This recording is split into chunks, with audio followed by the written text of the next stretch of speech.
All right. The medics are on site. The 1100 boys are airing their stuff out. Perfect timing. Last night for dinner and ice cream, the lake was perfectly flat.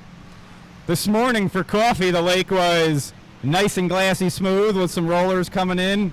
And as the first moto pulls into the gate, it has turned into a complete washer machine once again.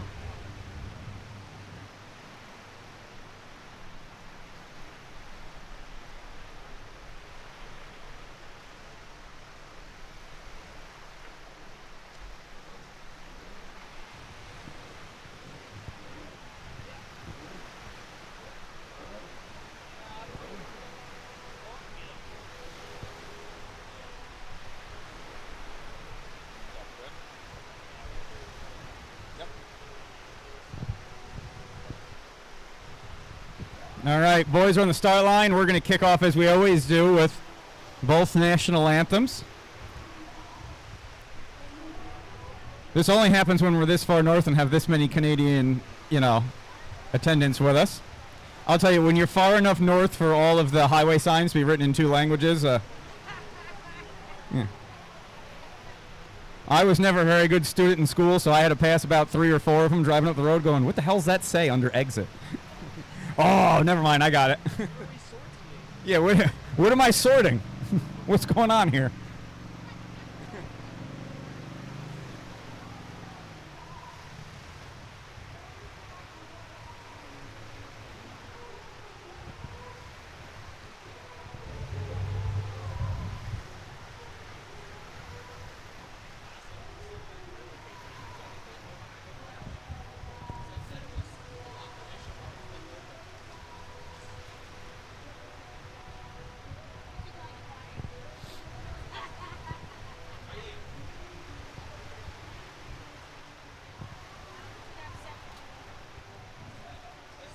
Yeah, they're all there. All right, everybody's on the line. Drones in the air. Canadian national anthem's coming on. Pete Burke doing the flyover for us. It's a very small, very quiet flyover.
All right.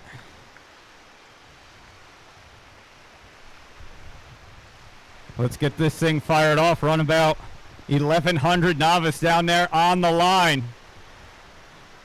Course Marshal Randy in the water.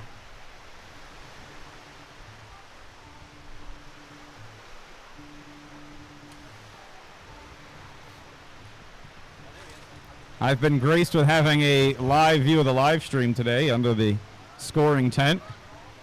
The alternative was to get to wear a pair of Pete's Alien goggles, but he left his second set at home, which is probably good because I'd start wandering around down here with them on and probably walk into the scaffolding or something. All right. On the line, you got the number 8 at Tully Zipkin. 47, Gabor Gergely. The 125, Joshua LeClaire. C193, Kyle Miller. The 210, Tanner Batsalt. 427, Brody 7. And the 826, Terry Burke. Clean start for our 1,100 riders. I say clean start. All I mean by clean starts, they got out of the gate without jumping, but it is anything but clean out there as they are airing those boats out, trying to make their way through the first turn. I can only imagine the further out in the lake you get, it must just get so much smoother. It's probably glass all the way out there on the back straightaway. Moto number 2, Pro-Am Ski Lights down to the start line. Moto number 2, Pro-Am Ski Lights down to the starting gate.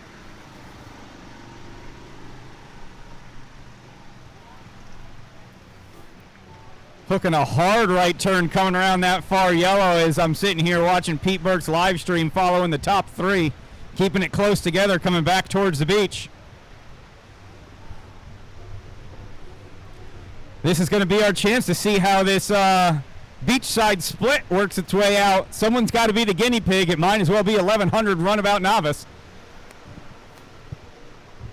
What do we got out front there, Billy? It looks like Gabor, Terry Burke, and LeClaire, top 3. We'll see if they hold it that way. Terry railed on that borrowed boat yesterday. Gabor going inside. LeClaire's outside. Oh, LeClaire and Terry gonna change it up a little bit. Let's see if he makes up a little bit of time.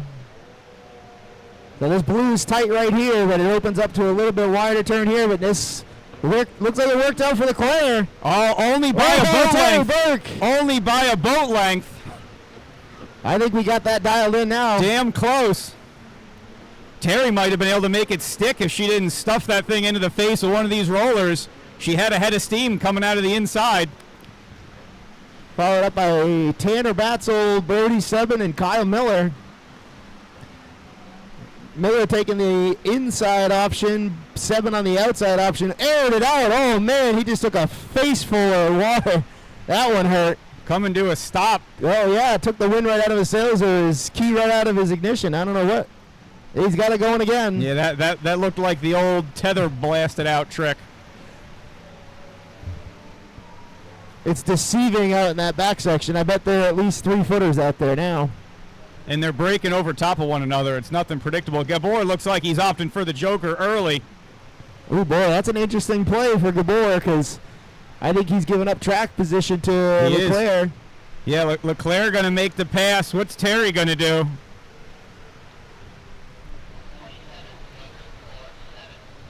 Terry going to stay in that 3rd position. Now, let's see if they're starting to figure something out with these splits. Let's see if we start getting more inside options. All right, Gabor's going outside. He's not following that. Smart riding. Gabor's going out. It's deceiving on this inside option because it shallows out so much. It's only about 3 feet right there. So they do break pretty heavy. LeClaire able to, Gabor rather, making up a little bit extra ground on that inside split. Yeah, looking at scoring, it's within a couple of seconds of timing going on the inside and outside for this beach split. Not like they're doing it in perfect conditions. All you need is one rider to air it out too much or overshoot the turn. Hit a wave right before the buoy, end up 50 feet past where you meant to be turning the thing. Yeah, a lot of the racers up here in the Northeast learn to give the buoys a little bit of leeway when it gets this rough, because all it takes is one bad bounce and you're over the top of it and topping the buoy. Or if you're on stand-up, one bad bounce and you're face planting into the thing. Right into it. Plenty of submarines here in Plattsburgh. You got Moto number 2, Pro-Am Ski Lights, coming up next on this gorgeous Sunday morning in Plattsburgh City Beach. I want to thank the Adirondack Coast, the Visitor Bureau, and the City of Plattsburgh. Explore Plattsburgh online. And, of course, all the good people over at Short Black Technologies that help bring us out to all these events. Looks like Terry Burke taking the Joker, followed by Tanner Batsold. If I were Tanner in that position, I would have opted to take track position over Terry Burke. There's a lot of strategy that goes into this. Joker lanes weren't in the sport when you were riding with us, Billy. No. There's too much thought process for you to try and manage all at once. No, yeah. It actually makes you think, which is a hard thing to do for racers. The only chess match we were playing is if we were going to try to hit the guy next to us, throw him off a little bit. Just a little bump. Yeah. Just a good morning, how you doing? So now Gabor still looks to be about 10 seconds, 8 seconds behind Leclerc. But Leclerc still needs to take the Joker option. It looks like Gabor is within striking distance of the Joker difference, which is about 10 to 12 seconds. You got to be careful postponing that Joker buoy, because you wait too late and all of a sudden, before you know it, the race is over. Especially if you don't look at the tower for the white flag. I would never do that. Never. I would look at the tower and miss the finish line. I would do that.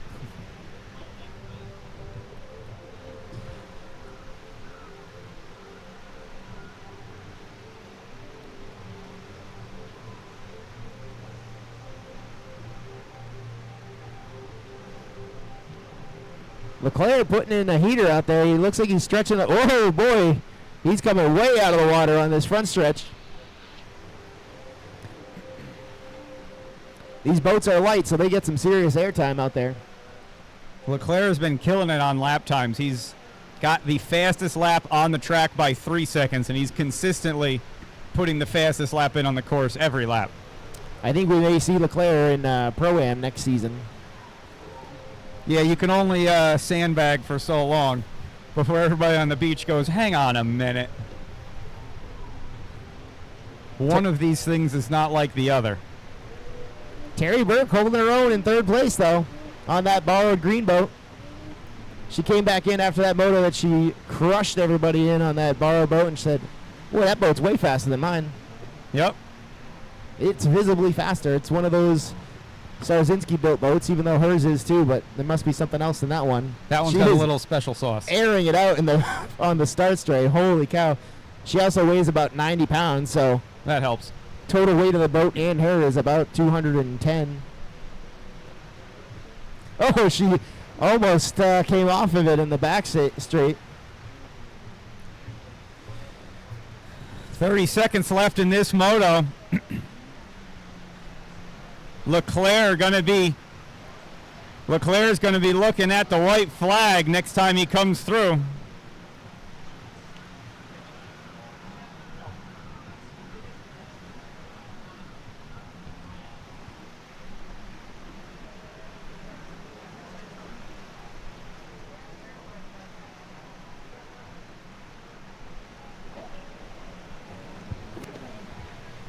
White flag out.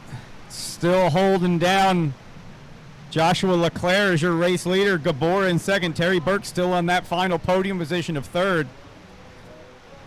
Tanner Batsold trying to keep it within striking distance of Terry Burke, slip into a podium spot.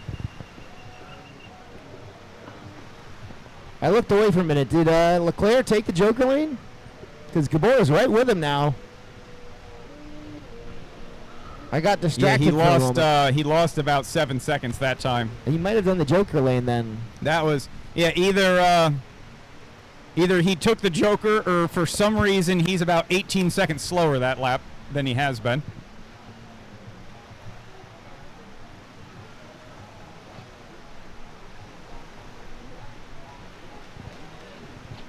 All right, confirmed. He did take the Joker. That's what happens when you take your eyes off the track for a minute.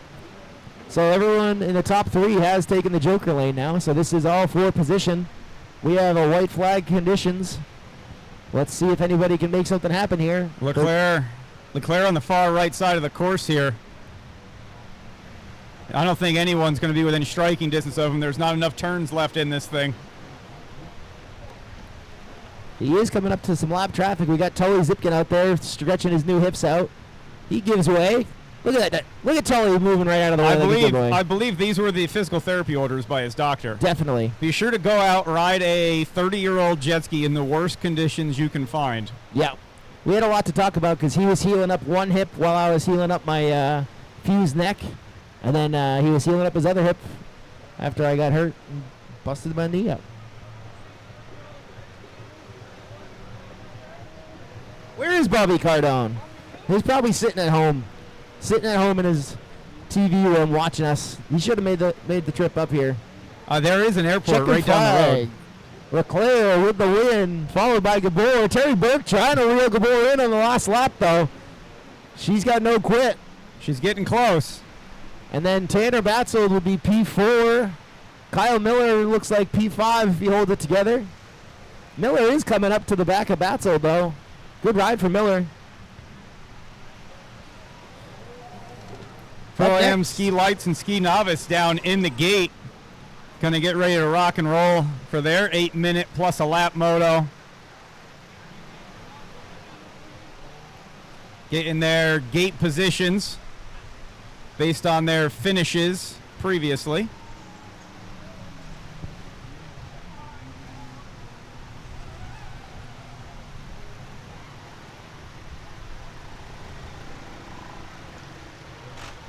Down on the line for Pro-Am Ski Lights. In the pole position on the inside gate, you're going to have the 595 of Sebastian Wilcox. Next to him, we're going to have the 782, Ben Corsetti. Right next to him, it looks like the 327, Austin Brown. Right behind them in the gate is the other 595. That'll be Kelly Wilcox. Rounding up your inside gate then appears to be the 22, Michelle Corsetti. Inside position of the outside split. Looks like the 316, Austin Jones. Right outside him, the 51, Tyler Leclerc. And on the outside position for the outside split, the 189, Nolan Fiala.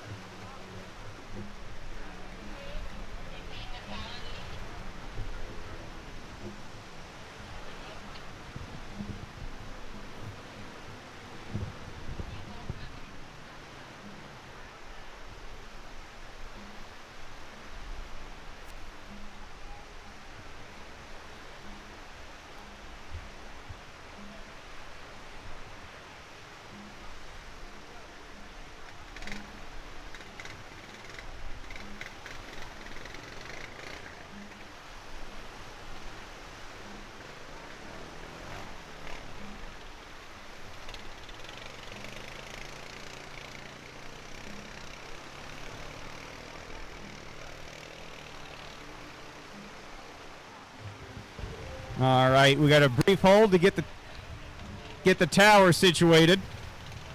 I thought we were waiting for the main chorus to drop for Phil Collins coming in the air tonight for these ski guys on the line. I was wrong.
All right.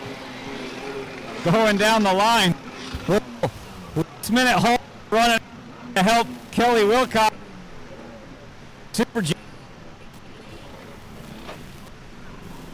All right. Head nod. We look like we're ready to rock and roll. Time to look at the lights, boys. Clean start. Nice launch out of the inside. Sebastian Wilcox on the inside split. Austin on the outside with a great drive for the outside split. Trying to keep her pointed in the right direction. The outside. Sebastian jet in the water. He needs about 74 pounds thing down.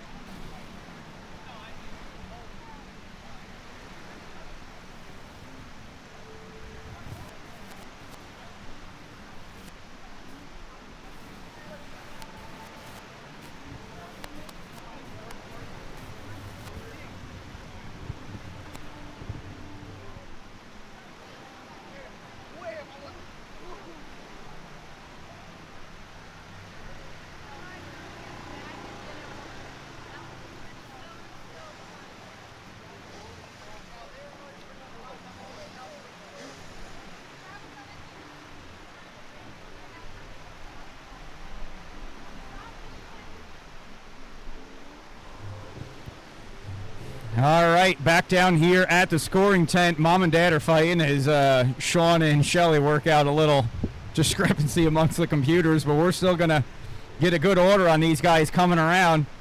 Sebastian Wilcox driving hard out in front there.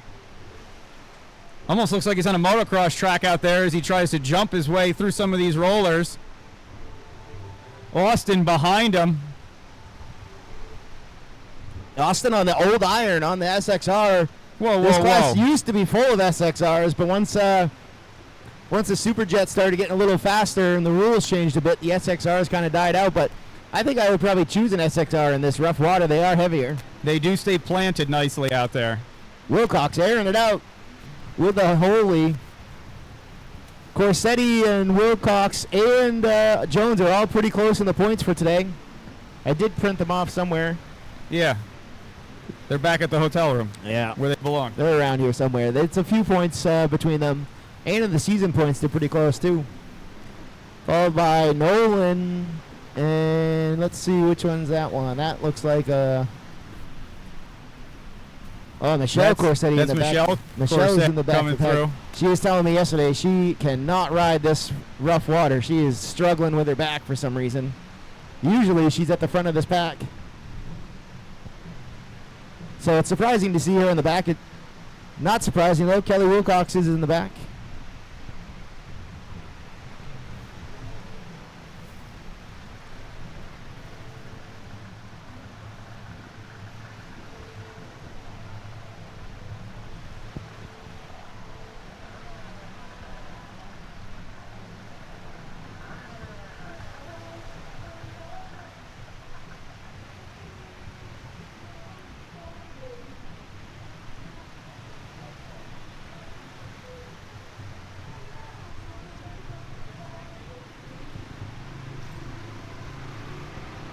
When it comes to the Pro-Am 1100 Limiteds, we are running one Joker buoy, just so you guys all are aware.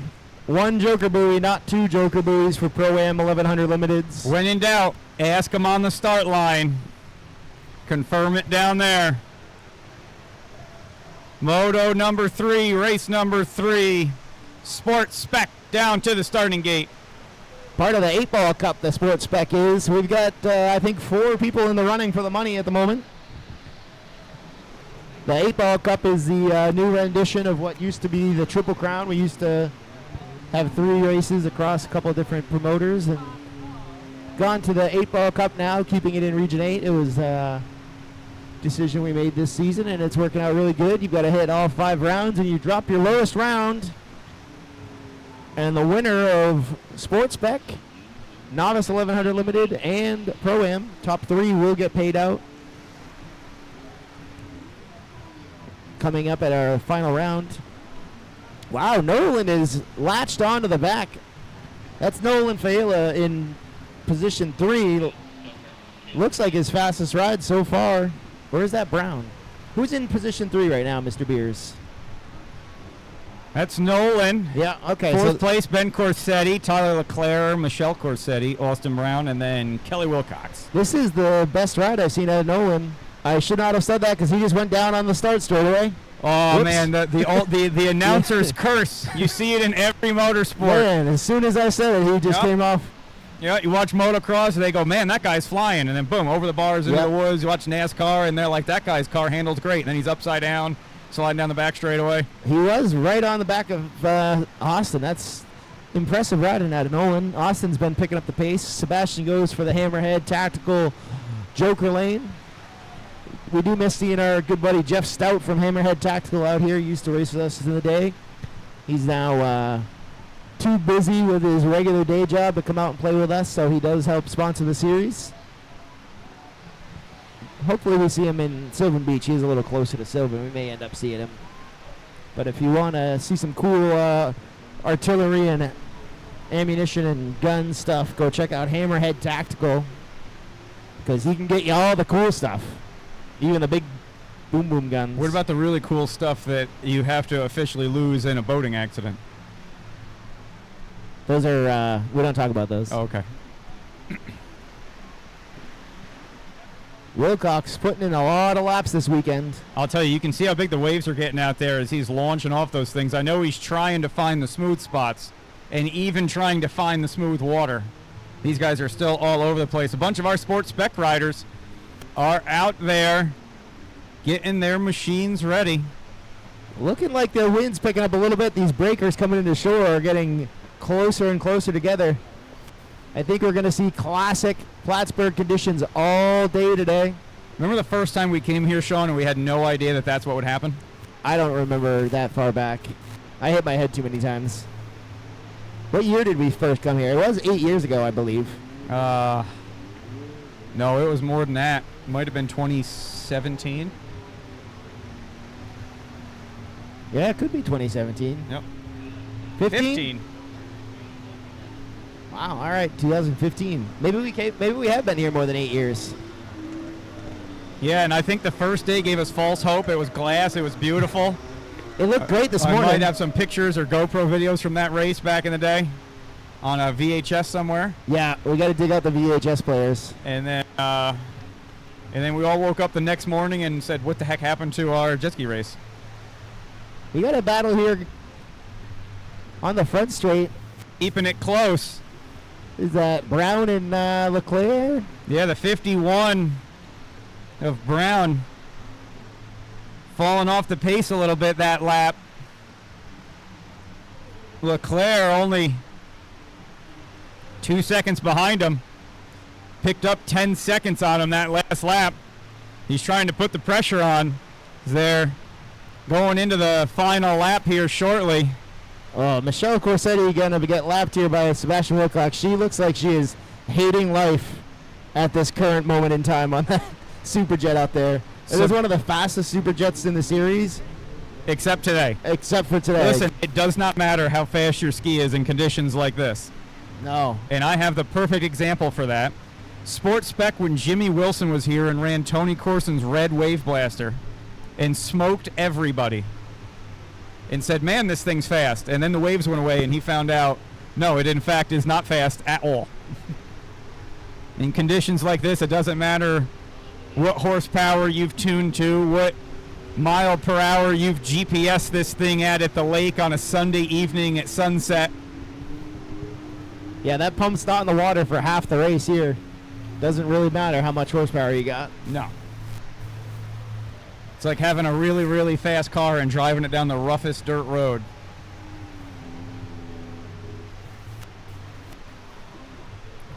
So it looks to me like Nolan is now ahead of Brown. Yeah, Nolan's ahead of comfortably Jones. in second.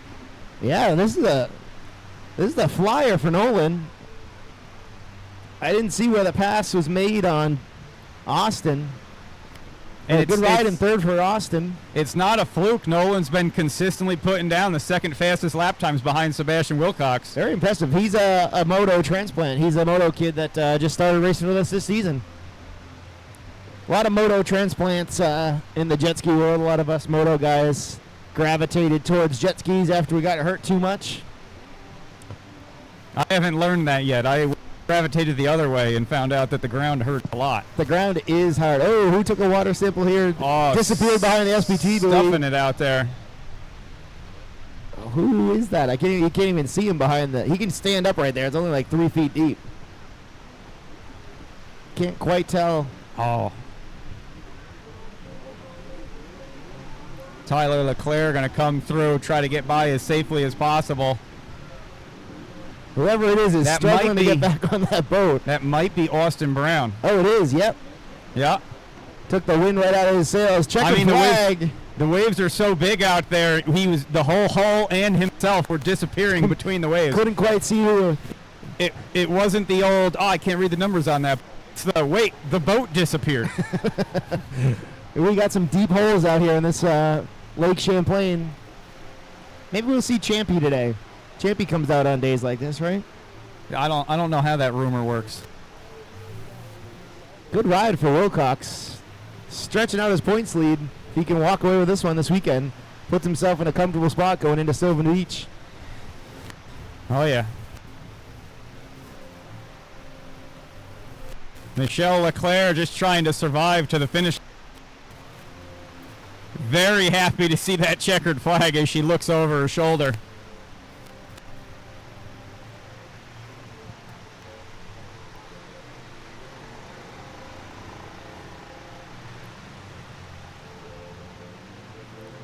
Nolan trying to hold it together for 3 more turns out here.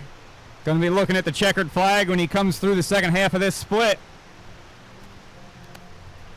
He just has to push, but he can't get too lazy. Austin's keeping the pressure on him.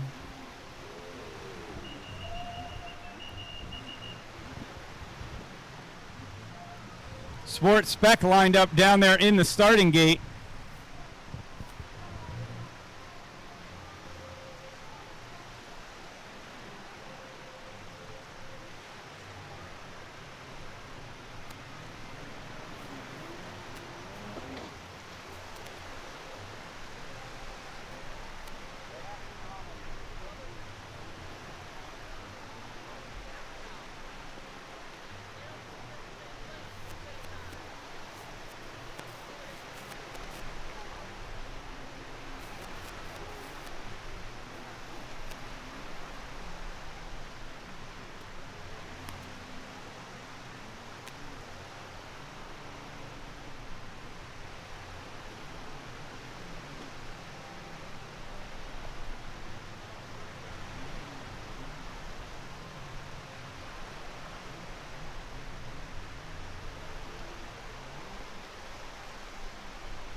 All right, lined up in the gate, race number 3, Sport Spec.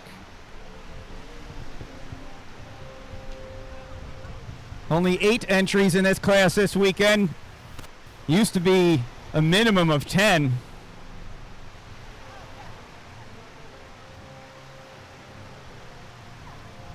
Go down the line, see who we got on the water in pole position on the inside gate. 125, Jack Munzowski.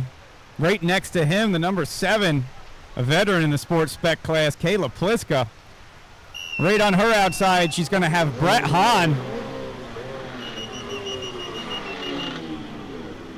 Right outside of that, the number 15 of Colin Beers riding a borrowed boat this moto.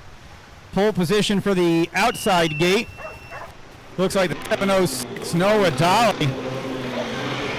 Right outside him, another veteran in this sport class, the 812, Brad Nixon. And we're going to wrap up with Beers and then Katie Berner on the outside half of that outside gate. All right, heading into the first turn. Bill B, 24 Wave Blaster, 900 triple build there. Joining the pack a little late.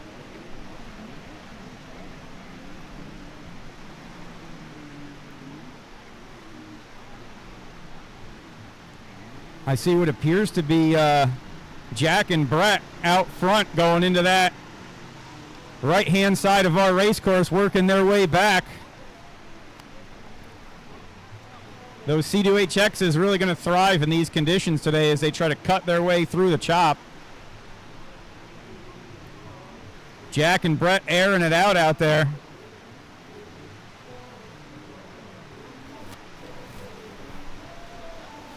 Noah and Brad Nickerson getting into the mix right behind them.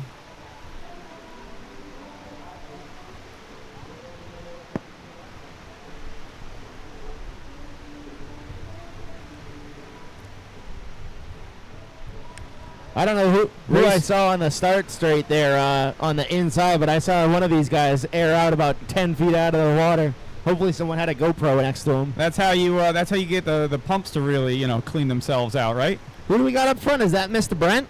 That is Mr. Brett moving over to a HX in these conditions. Look at him go. He's got Noah right behind him. All of our sport guys opting for the beachside split. Well, you'd think some of these veteran guys would learn not to follow. Yeah. Ooh, Nickerson blows it wide. They don't trust that the timing's been adjusted a little bit. Burner right there behind Nickerson. So the only thing, Katie's just picked up the pace the last couple seasons here with us, but she hasn't seen a lot of rough water compared to some guys like Nickerson and Hahn.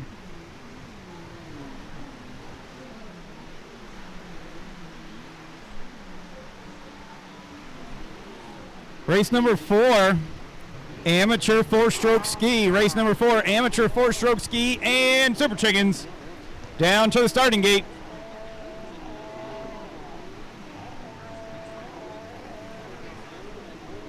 Colin Beers coming through the finish there near the back of the pack, struggling on a borrowed ski in these very rough conditions.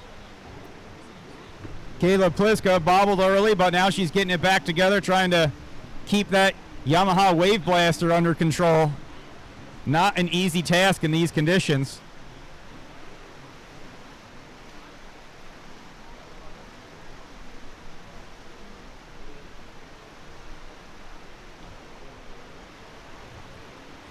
Brett Hahn stretching it out, coming into the front stretch here. I can see the smile on his face from here. He's got a grin for sure. That Brent Hahn grin. Well, I mean, he's a very competitive rider. He's been in this class for years. He is planning on coming out to World Finals with us and my Pro Watercross finale as well. We've got a lot of traction behind us for that Pro Watercross season finale the weekend before World Finals. Making a vacation out of it. Come race with us in Lake Havasu City, Arizona, and then stick around. We cross the bridge, go over to Crazy Horse Campground, and race World Finals. When was the last time you did World Finals? You're trying to save in a previous life. You never did it? No. Oh, boy. Your old man did. Yeah, that's what I've heard. You can live vicariously through him. Trust me, we had to eat dinner every night under a giant framed photo of him at World Finals on a 440 Superstock boat. Well, we got Randy coming in with Course Marshal Randy's rolling in here. I don't know what he's got going on. Randy found what appears to be a Wave Blaster seat. Yep, that must be Caleb Pliska's. Stock looking wave. Yep, that's Caleb Pliska's Wave Blaster seat. Good grab. I'll tell you, if you ever want to have a good time riding a Blaster, rip the seat off and unlatch the hood and ride it like a stand. Oh, boy.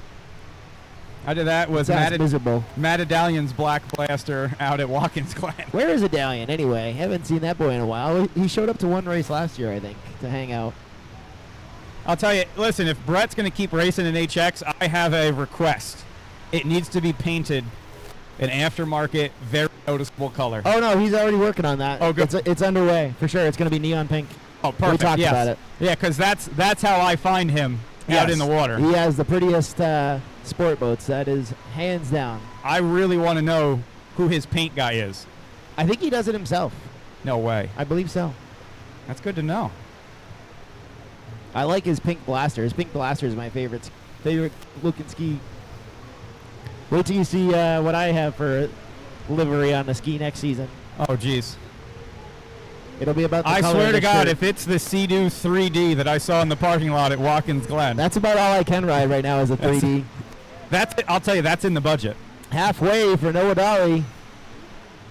He's got nothing for Brent Hahn today. Brent Hahn is loving this rough. He was first one up this morning. I saw him out my bedroom window at like 5:45 with Uncle Randy moving some gas cans He around. was there all night, just so you know. I went to use the men's room, and he was there at 1 He was a.m. just staring at the track. He was just waiting. Well, he had one little mistake on the course layout yesterday, and it cost him pretty badly. So I'm guessing that he went over the course in his head 4 million times. Kayla Plitzk out there standing up. She's looking for her seat. I Not wish by we could choice. I wish we could notify her that we have it. It's safely here. Randy will pull her over and tell her. Yeah, I saw Brett looking like one of those Olympic bobsledders, just sitting on his ski, practicing the lefts and the rights with his eyes closed to memorize the track. Feel the rhythm. Feel the vibe. rhyme. Oh no, it's jet ski time. It's Brent Hahn time. Looks like Course Marshal Randy towing a bright yellow wave blaster, bright orange wave blaster in the right-hand side of the course. Oh, Old Man Beers. Yep. Don't worry. Momo the Destroyer is here in spirit. Yep. I've seen that boat on a hook a couple times.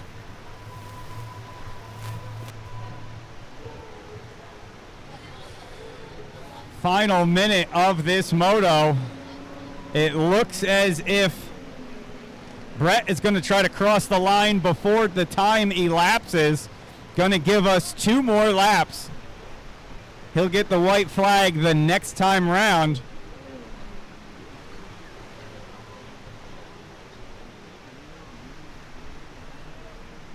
I haven't paid too much attention to the Joker lane, though. I think Brent still needs to hit it on this lap.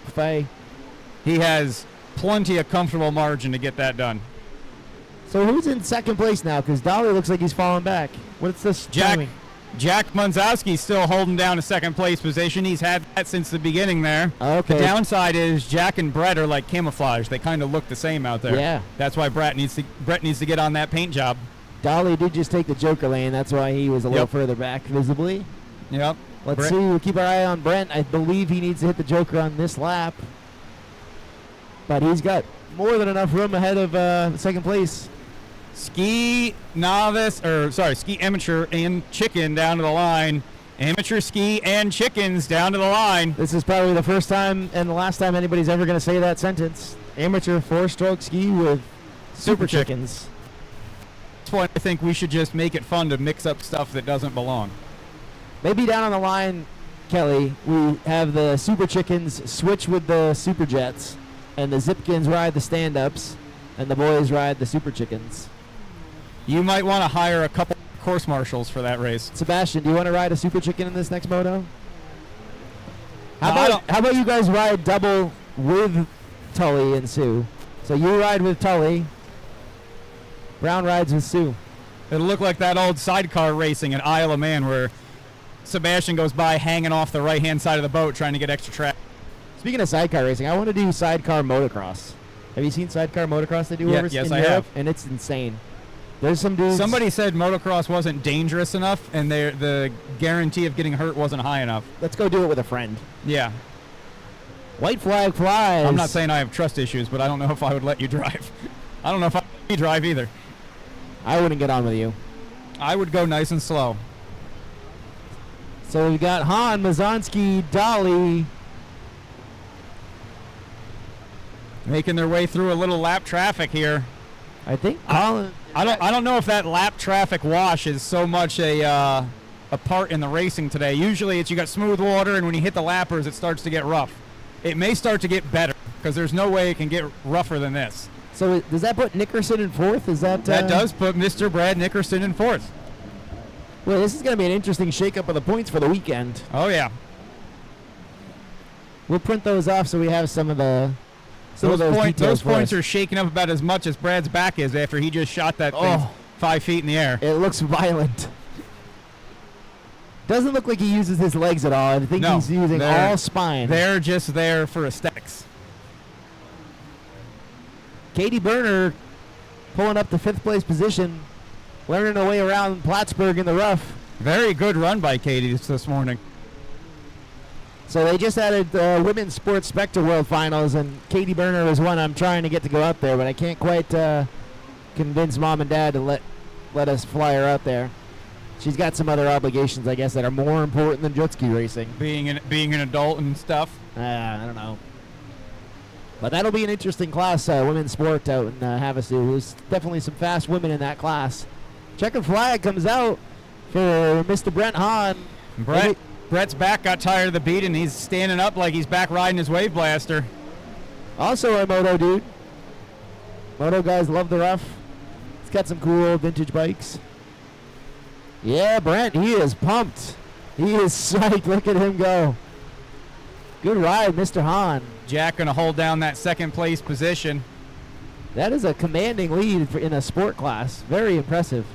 Yeah. Brent celebrating on the beach over there. Good ride for Mazonsky. Great ride for Dolly.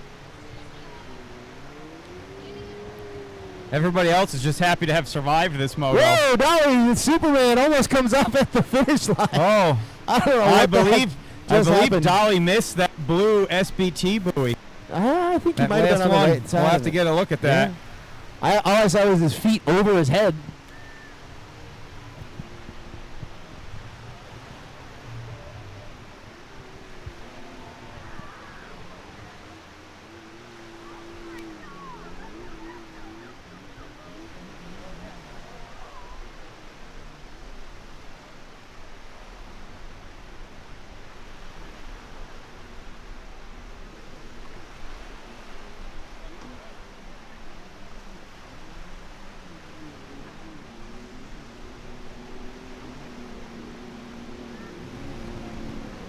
All right, race number 4 down in the starting gate.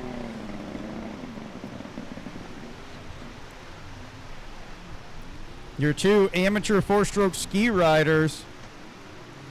327 Austin Brown. 595 Sebastian Wilcox. And then your 2 chicken riders, the Zipkins, Tully and Sue Zipkin. Down there for a little combined race action.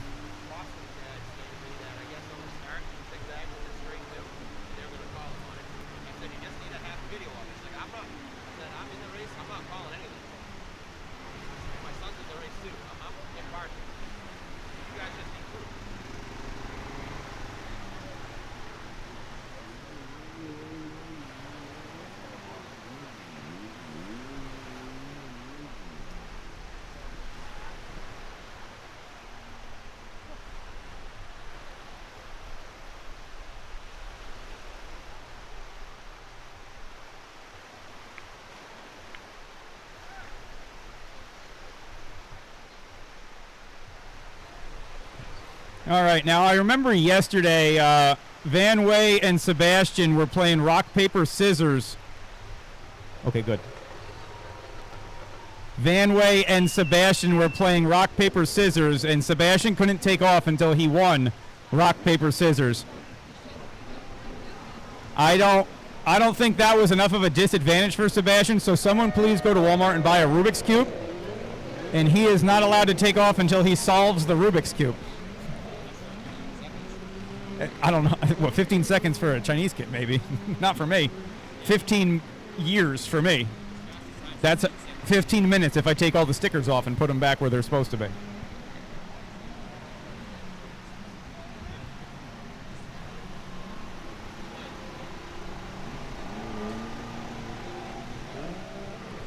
All right, race number 4 is off. With 6 minutes on the clock, that means Vintage, you got 6 minutes to get down to the starting gate. Vintage ski. The chickens are out in front, punching holes through the water.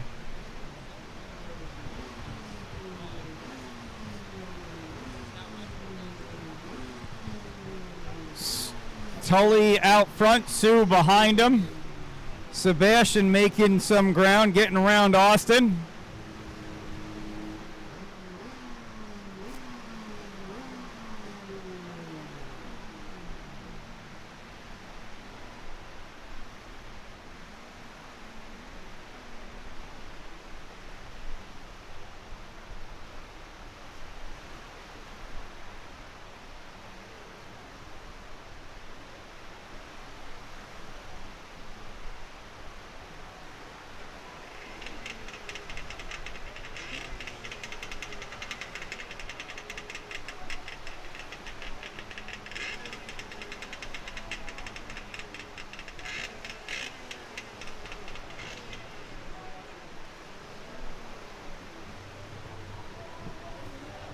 All right, Sebastian Wilcox, I'm told, is going to, quote, take it easy this race.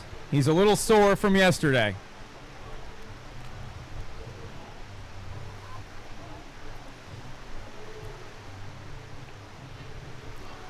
Watching here on the live stream down in the scoring tent, I can see Tully Zipkin working his way into the inside split. Sue right behind him. Sebastian opting for clean water, or maybe he just wanted to go out and throw a little knack-knack action on the outside split. Yeah, that was a little more air than I think he bargained for.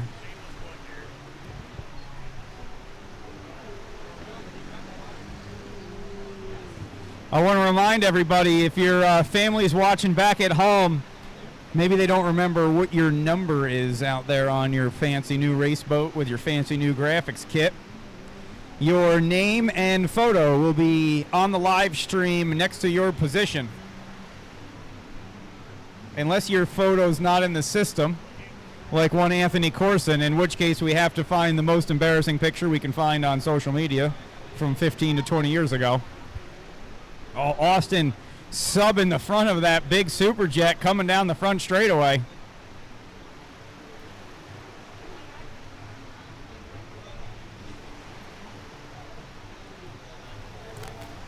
Hey, Sean, I'm starting to think that one of the sponsors for the Plattsburgh race has to be a local chiropractor.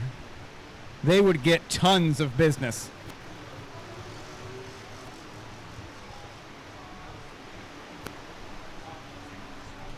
Vintage out there warming their machines up as there's only 2 minutes plus a lap remaining in this combined class.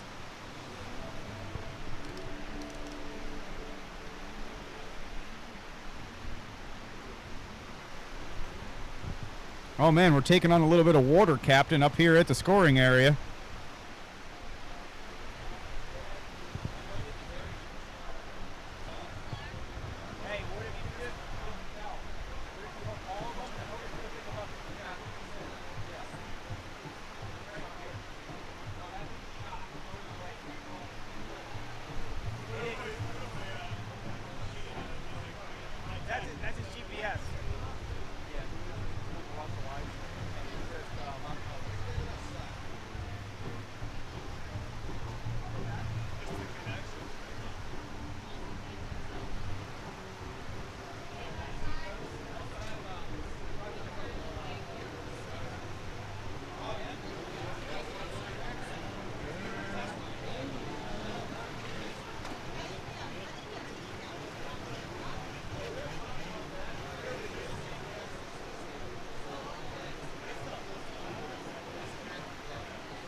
All right, final minute of the combined class at Sebastian's current pace. He's going to cross the line before time elapses.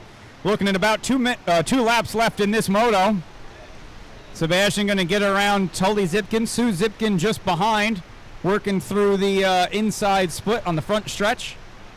Austin Brown coming off the far right side of our course, going to hit that hammerhead decision buoy here shortly. Bunch of vintage skis pulling down into the gate, getting their gate assignments.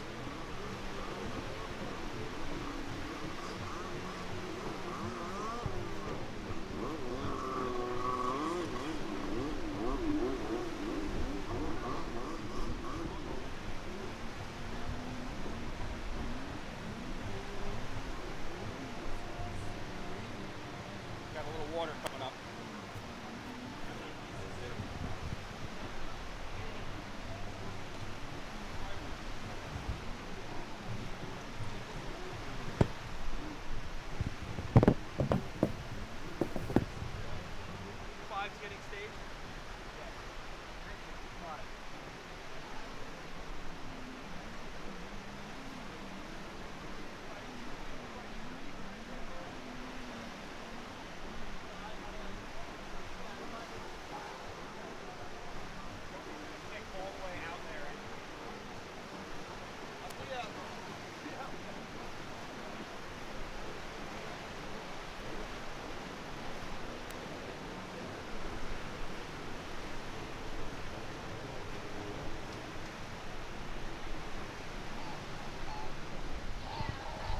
All right.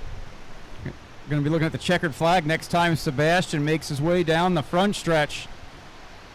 For ski class, it's going to be Sebastian Wilcox and Austin Brown. For Super Chicken, we're going to be looking at Tully Zipkin and Sue Zipkin.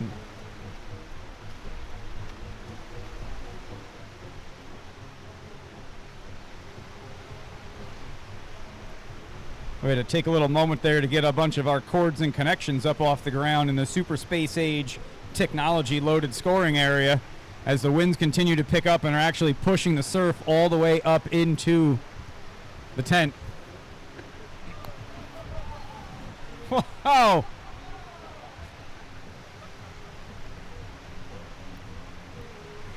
He doesn't. He's looking over his shoulder like he has to rush to get back on the boat. Yeah, that was pretty impressive. We just saw Wilcox sky high, airing that superjet out. Oh, Brett, a little birdie told me you paint all of your own skis. That's awesome. Because I said he's not allowed to ride a factory colored boat. I'll only recognize his machines if they're a very bright and dramatic color. Yeah, we're having trouble finding you out there. Yeah, because you camouflaged into all the other boring skis. Oh, yeah. Oh, we couldn't tell it was borrowed. We thought it was yours. You were. Well, he wrote it like it was. He wrote it like it was a rental car. Oh, yeah. I forgot. You do ride borrowed stuff and rented stuff a lot harder than your own, right? Fastest car in the world's a rental car.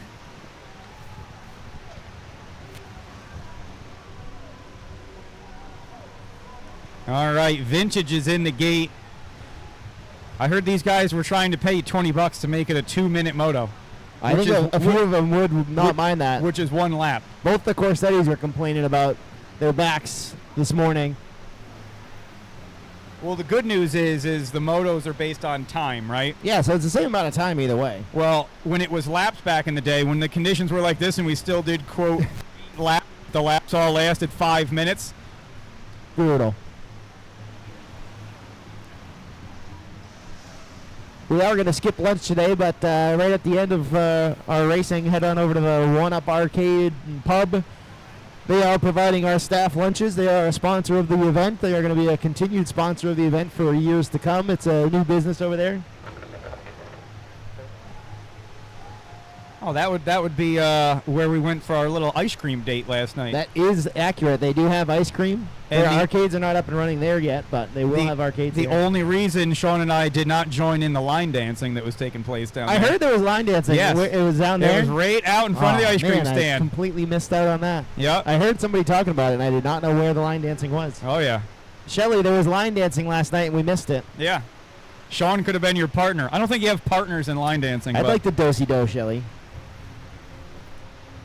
She says, not that you have 2 left feet, but you only have actually 1 foot at the moment. That's right. That's why we were all down there. Oh, I thought I was watching a replay on the TV over here, but it was just Wilcox doing the same exact jump again, getting the checkered flag. I thought the same thing. I was like, we're going back. We're watching Kelly Aaron or Sebastian. Oh, never mind. He's just having fun. Although we got a battle for the finish right here. Yeah. Sue trying to get Tully at the last second. Oh, Tully's not giving it to him. You weren't. Tully comes in. The fastest he's gone is into the shore. You weren't down here before. I think the one of the big sponsors for this venue next year has to be whatever the local chiropractor is in the village of Plattsburgh. We're going to need it here, especially on those super chickens. Holy cow. But big round of applause for the Zipkins not breaking boats in the rough stuff.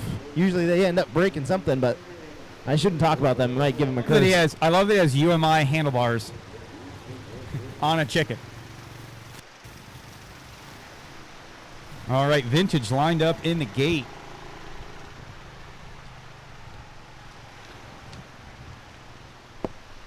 We are situated and ready to rock and roll down there on the line. We'll have the number 4, Nicholas Siracosa, the 11, Colby Everts, 22, Ben Corsetti, 23, Pat Sullivan, 29, Peter Sullivan, the 48 of Matt Dahlhoff, the 5'8 of Anthony Corson, 5'95, Kelly Wilcox, and the 6'22, Chris Von Way.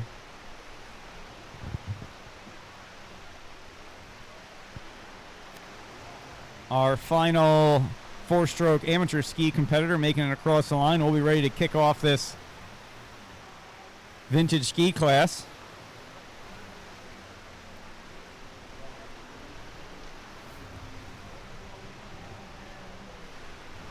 I don't know if Stephanie's down here on the beach for this race. I can't see into the pit area.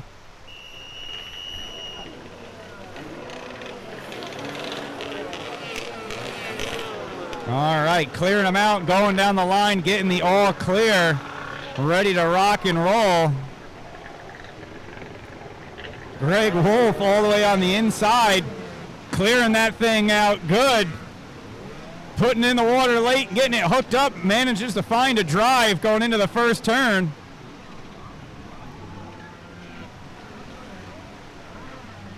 Looks like Corsetti almost bobbled it and lost it, keeps it together on that inside split. Wolf way out in front for the inside, outside still up for battle.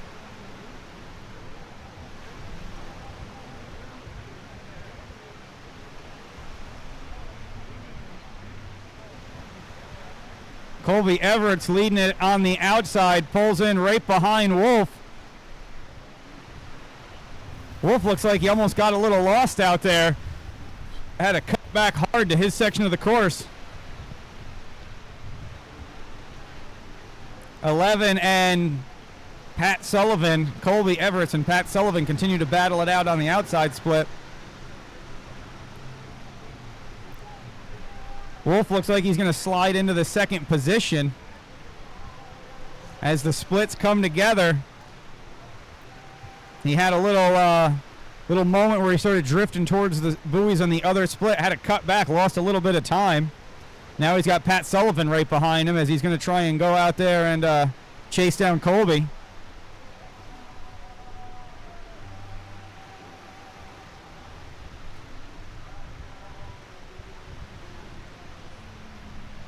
I love high energy songs for racing.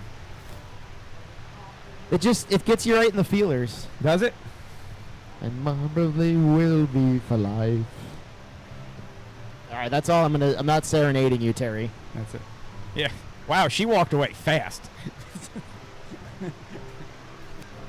She's our new resident photographer. It doesn't help the way you're laid out on the four-wheeler with your leg on the handlebars.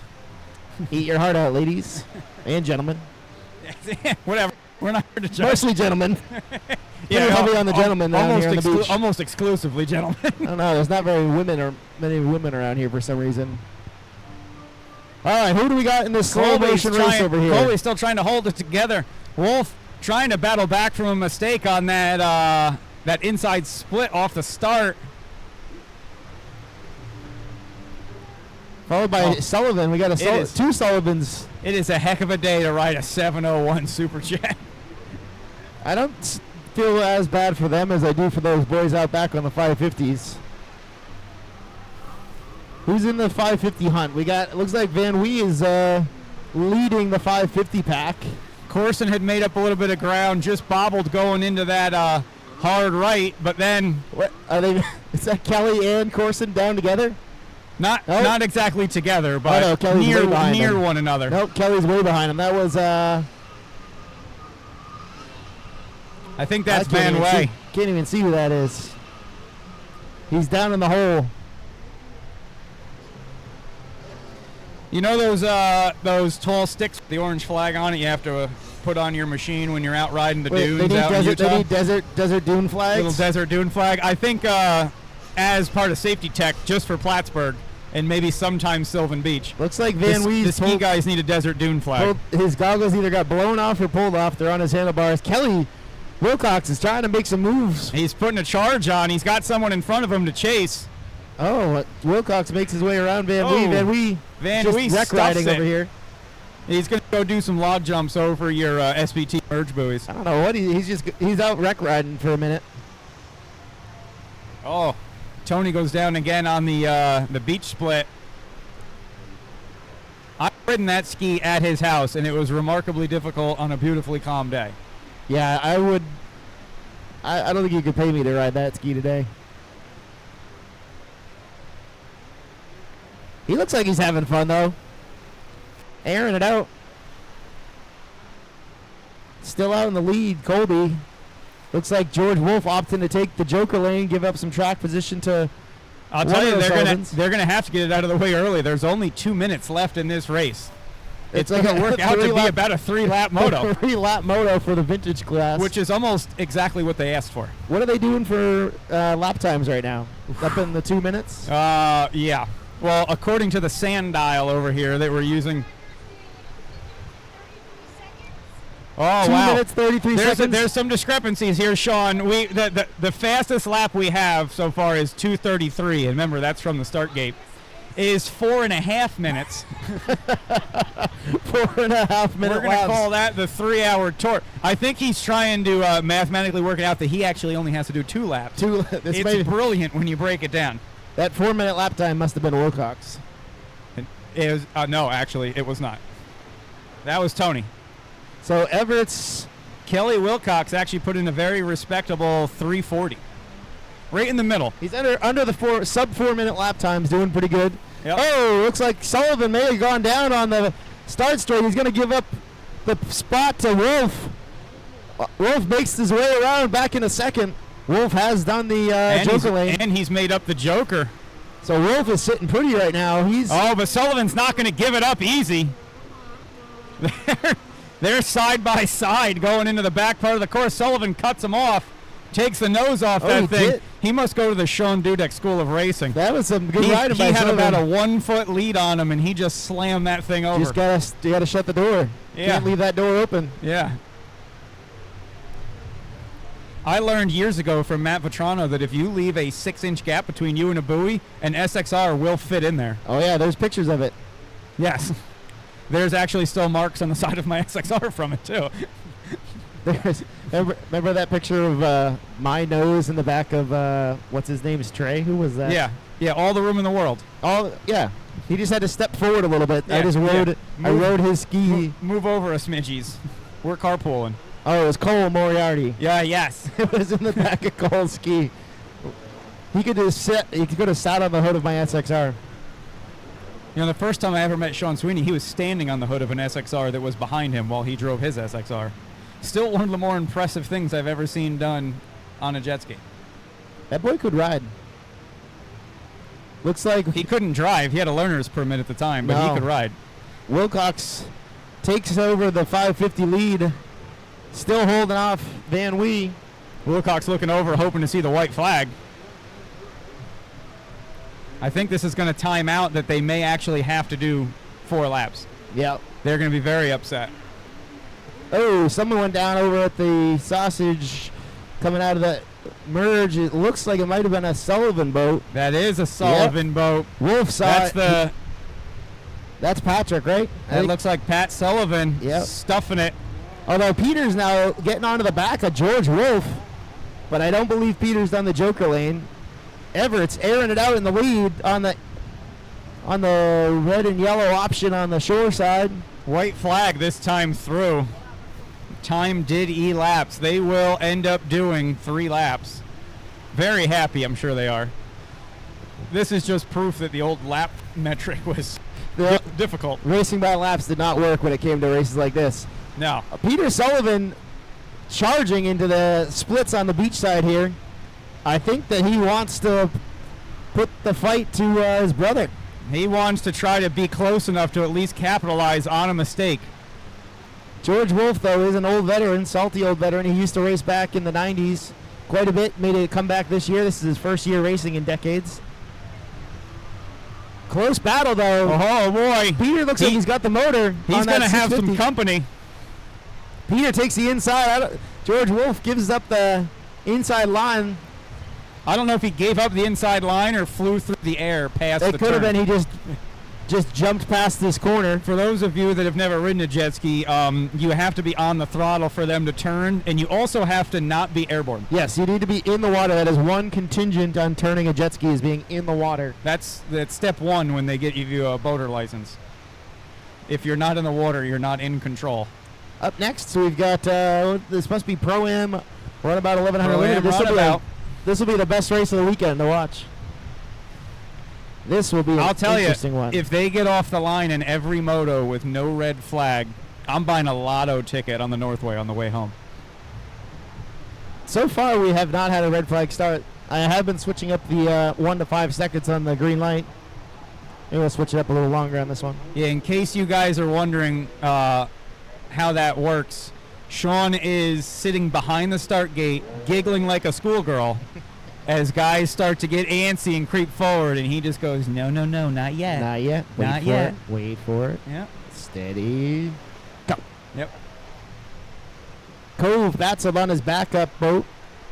Struggled with some mechanicals, but he worked quite a bit yesterday, and I think he's got it dialed in now. I expect to see Cove right up there in the mix. Cove is a very good rough water racer. He's not afraid to hang it out. You also need the machines to survive the rough water. Remember, we But had, he's we hard had, on we had an equipment. entire electrical system get ripped off of a ski yesterday just from slamming back down so hard. Yep, that's also what he had. He had a battery cable issue, came right off the starter from the abuse.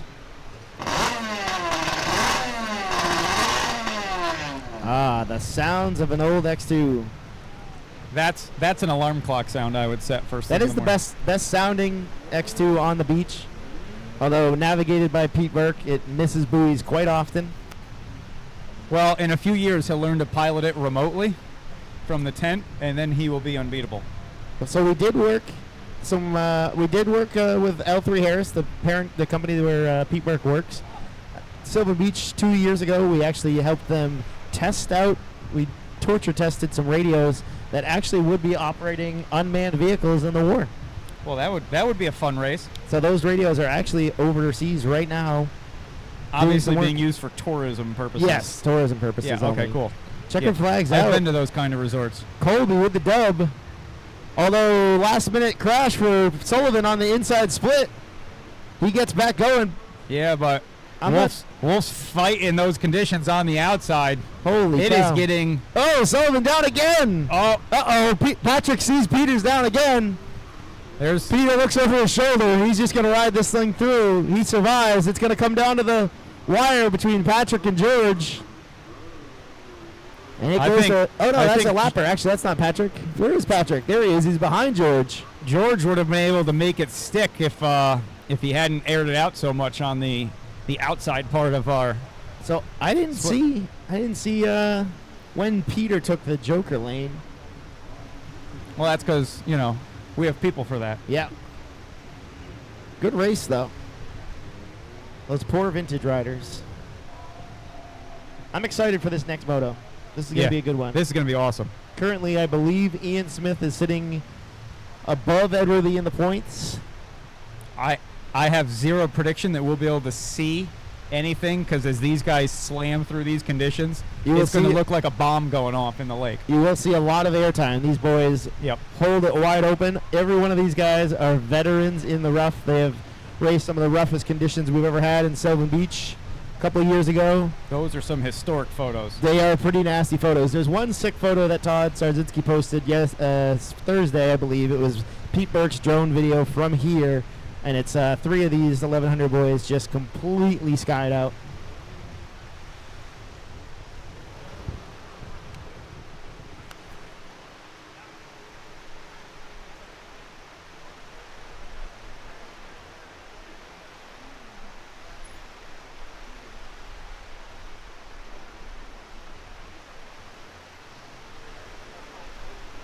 When you're racing at this level, every second matters, and so does every detail.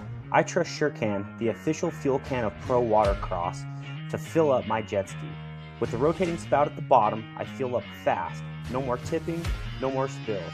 And the thumb control button at the top lets me dial in the flow so I get exactly what I need every time.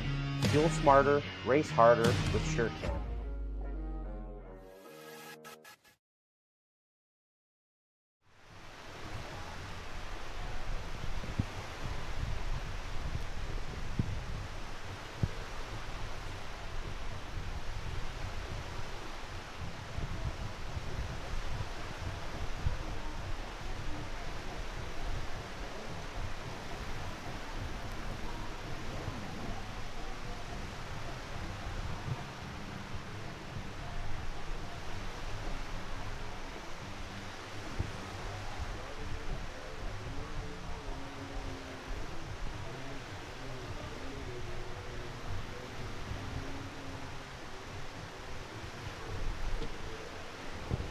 All right, Vintage wraps up Pro-Am 1100 down in the gate. All the way on the insides of the inside split. Pole position start, the 21C, Dave Davidson.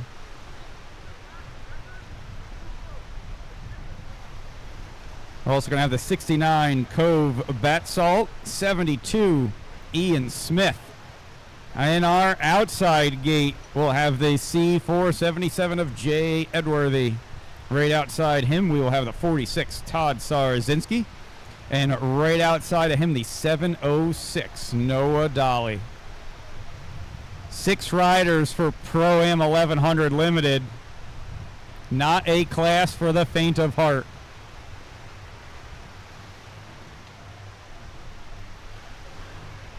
All right, red lights are flashing. We're getting confirmation from our course marshals that everything is cleared up and ready to rock out there.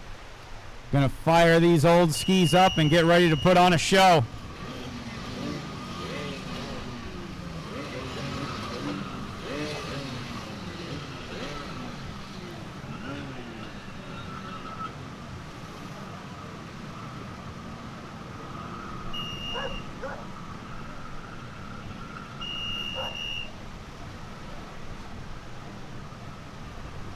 All right, going on the line, looking for the head clear from all 6 competitors.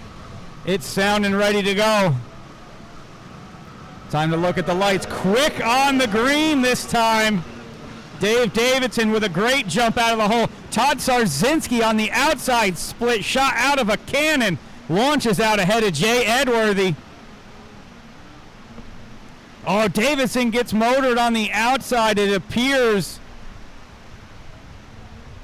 that was Ian Smith, drove around him, must have found the only smooth spot on the lake to keep that thing hooked up.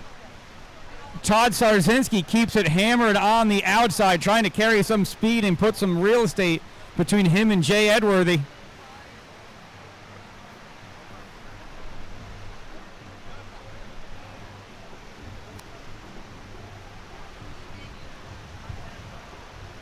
All right, making their way into this single lane, far right side of the course. Looks like Todd Sarzinski currently holding down that first place position.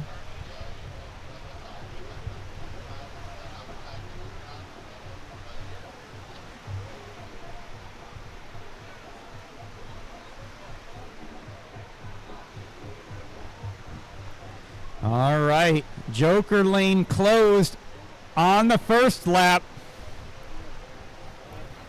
Todd Sarzinski trying to put some space between himself and second place, get enough room to comfortably take the Joker the first time it becomes available.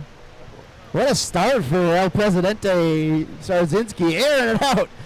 Todd's not afraid to air that thing out.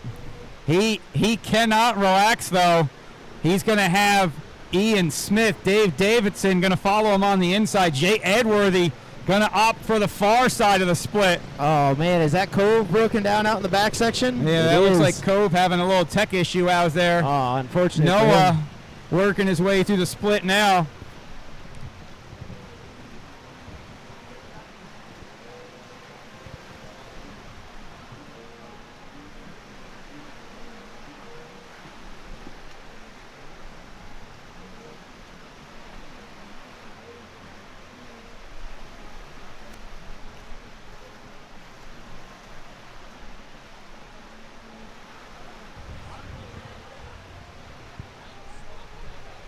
All right, Joker lane's open this time by. Let's see how these boys try shaking up this chess match. It is a 10-minute moto, and they're putting about 2-minute lap times in. Todd Sarzinski going to opt to skip it this time by. He doesn't want to go just yet. Wants to save that.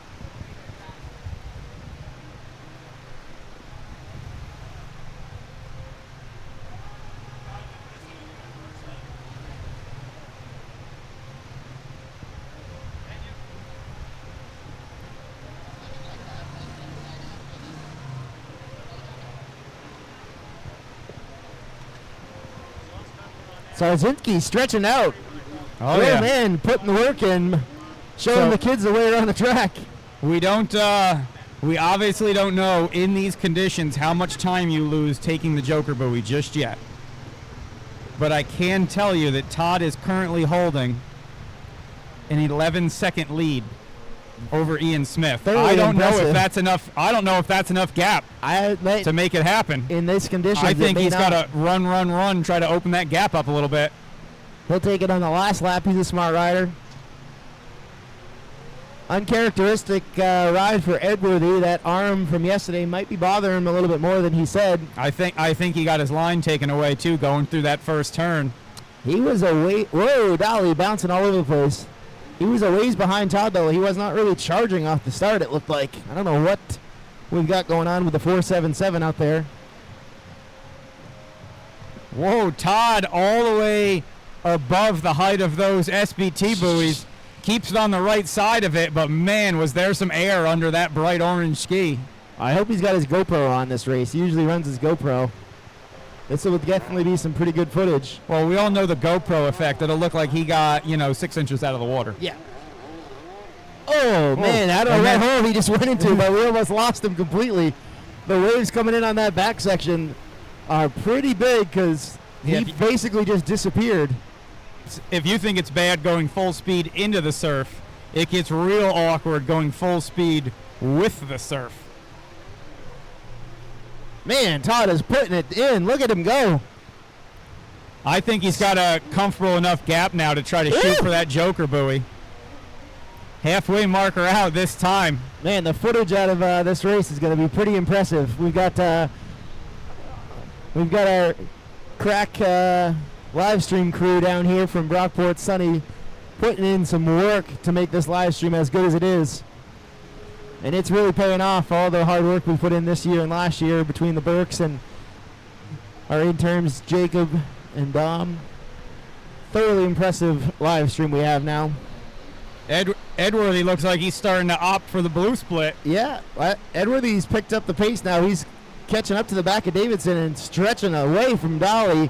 He must have found another cylinder or something. We're beyond the halfway point. I see a bunch of our X2 competitors making their way down to the gate. Race number 6, X2, down into the starting gate.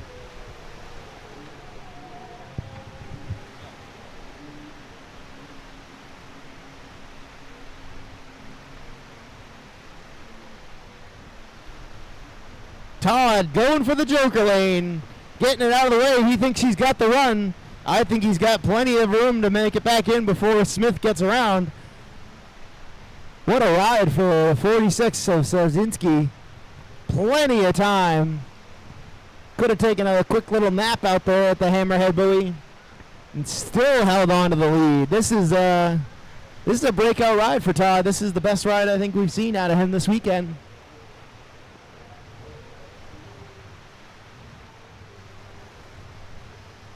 As long as he can hold it together, keep on the correct side of the buoys, he's got a comfortable lead on Smith. Smith, though, is never one to give up.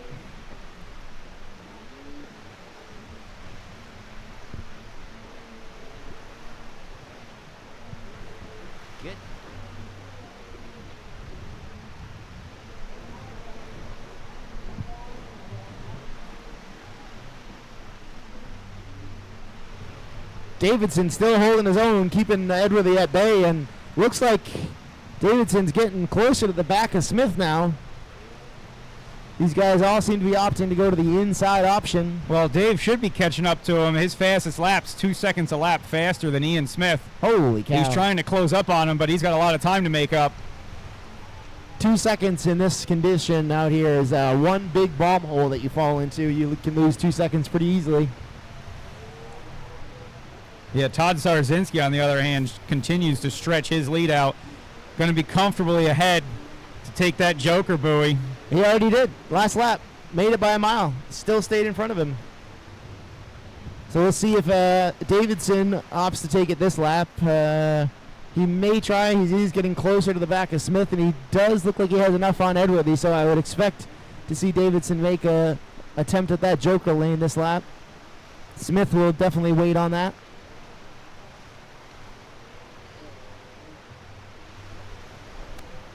A reminder, too, we are not taking a lunch break today. We are going to go right through to try and stay ahead of the weather that is coming in. Oh, Todd Sarzinski taking up every inch of the track that he can over here. Keeping it clean. Stayed on the right side of that buoy. Took a quick little bounce. Kissed the SBT blue buoy. Oh, man. Smith almost comes off. Airs the thing out sideways. Davidson sees that. He's like a shark hunting his prey out there.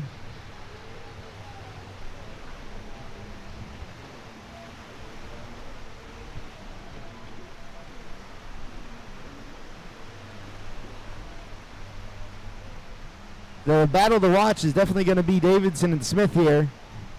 I think Davidson's close enough. I would want to see him take that joker and get some fresh, as well as clean as water as he can, at least out of the pump wash. He is getting to the back of Smith now. Davidson, a salty old veteran, knows his way around a rough track. Both boys opting to go to the inside option out on the back section. We did hear that one of the buoys. Uh-oh, we have a broken rider. Oh. Is that Davidson? No. Davidson's dead in the water, it looks like. Hang on, I'll tell you in a moment. Oh, no, he was making up ground on Smith. That is Davidson out there. Yep. Oh, bummer. Well, listen, they run the best right before they blow up. Unfortunate. So if you ever have that thought, man, this thing's flying, you should probably let off the gas a little bit. Looks like a mechanical. He stayed on the boat, didn't come off the boat, but the boat just stopped. He's got a backup one, so he'll make it out for the fourth moto. That's a shame too, because I mean this is a white flag this time by. Yep. Let's see. Didn't have to make it that much further. So let's see. Hopefully Smith learned his lesson and will look over at the tower and realize that it is a white flag lap. Well, did you say it at the riders meeting this morning? I did not. I forgot to mention that. Oh man. Well, then you know whose fault it is. Tower's in the same spot though, so they don't move. Well, sometimes they do. They blow over. That has happened before. Sorry. Okay, I we stand did corrected. stake it down pretty good. They do move. Yep. Let's look. Ready? And didn't look. Nothing. We're gonna need Taylor to wave him down so we can see. So hopefully Smith does the joker on this lap. So that puts Todd with a commanding lead. Smith in second. In the points third. too. And in the points. I think that's going to move him to the top of the leaderboard for today so far. Followed by Dolly having a good run. Everybody else is broken. Well, this is a class that has always been about not just being fast, but still being under your own propulsion at the finish line. You cannot cross the finish line behind a spec boat. Okay, good. Smith confirmed Smith did take it. Same as Davidson. Davidson is on the hook though. Unfortunate for him. So this is for a position. What a ride for Todd Sarzinski though. Checkered flag is coming out for the C46. This guy has put in more work than anybody this season. In the gym, on the running trails, on social media, building flower gardens. Dude does it all. Round of applause for Todd Sarzinski. What a ride, El Presidente. Well done.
All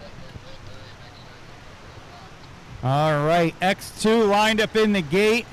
We're going to pause for a moment here while the one and only Course Marshal Randy goes out to check on a couple of these buoys as they get thrashed around in the surf. On the line, race number 7, X2 Open. We're going to be watching the water the number 3 of Carl Hausch, number 7, Kayla Pliska, the 11, your very own drone pilot, Pete Burke, the 5-1, Jack Munzowski, and the 808, Chris Van Way Jr., a.k.a. Crash.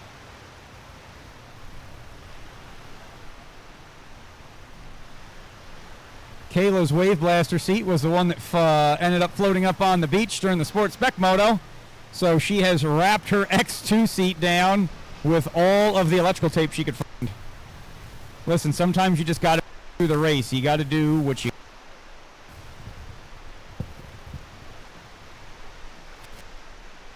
Course marshals out there checking on a few things, make sure no drastic adjustments have happened out on the water. Though in the sport of jet ski racing, you do have to learn to adapt on the course. These buoys do shift. They do move. On a surface that is constantly changing, around anchors that are constantly moving, on a machine with no brakes that only turns under throttle. What could possibly go... Ooh. Going down the line, getting these skis fired up. Looks like Kayla's boat may have jumped out of the hands of her holders. They were not exactly ready when she fired that thing up.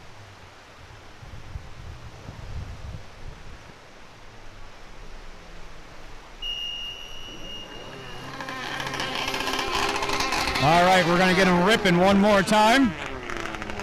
Going down the line, looking for the all clear, solid hold by all the holders. Real quick on the green light. Jack on the 51 with a good launch on the outside split. Kayla Pliska with a great start on the inside. Oh, but she's going to get motored around. Hits a rough section of water. Loses it for a moment.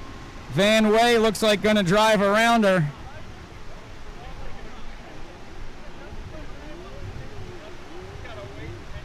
I see helmet visors blown all the way to the back of the helmets out there. In case you're wondering how hard these riders are getting hit in the face with water, go find a helmet and see how much force it takes to bend that visor all the way to the back of it. Now they're taking that over and over again.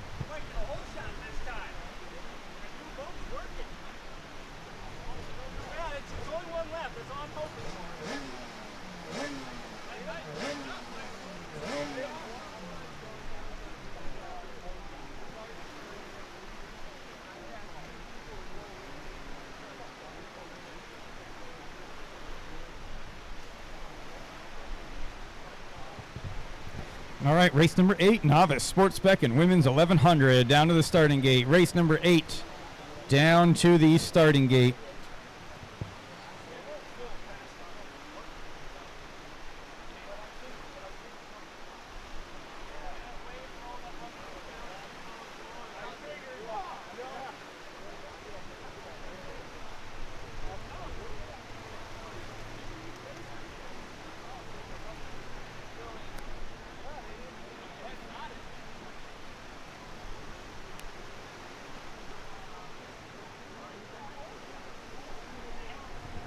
All right.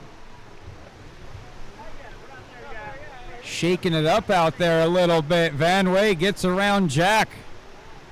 Going to be followed by the number 3, Carl Hausch, then Kayla Pliska, and the drone man, Pete Burke.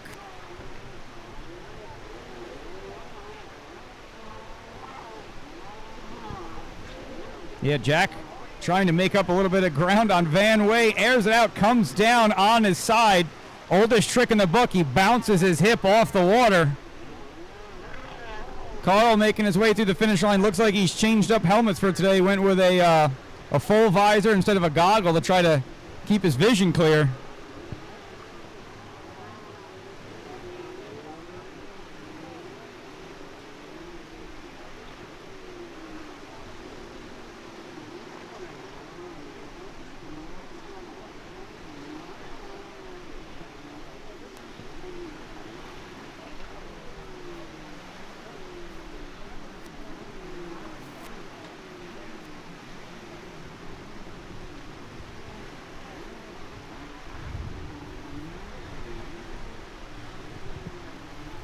All right, I have a feeling this X2 race is going to be very similar to Vintage, as we've already eclipsed the halfway point and we've only completed 1 lap. I'm assuming this is going to be another 3-lap moto.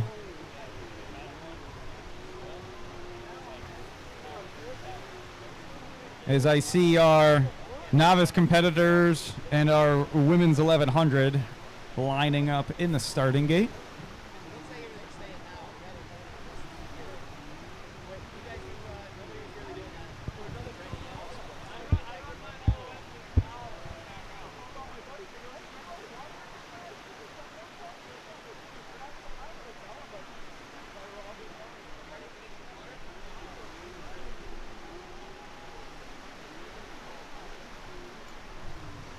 Looks like Van Way and Carl duking it out. Far right side of our course. Joker buoy's open now, but I don't know if I'd take it. If you got another rider 30 feet behind you, may want to get a little real estate before you pull that trick. Jack has made his way back up into the lead after a little first lap mishap.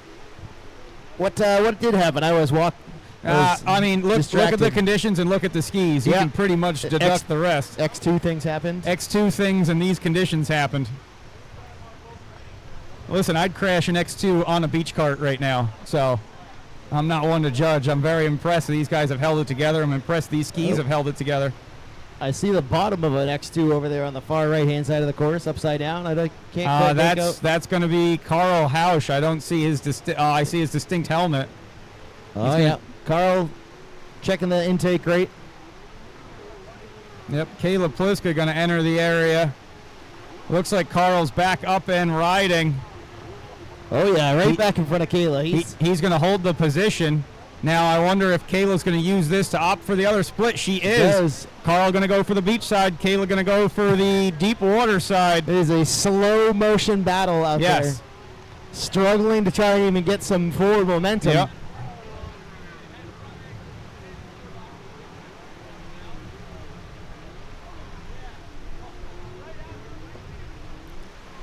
Kayla and Pete Burke both going to opt for that same split. She does not make up any ground on the number 3 of Carl Hausch.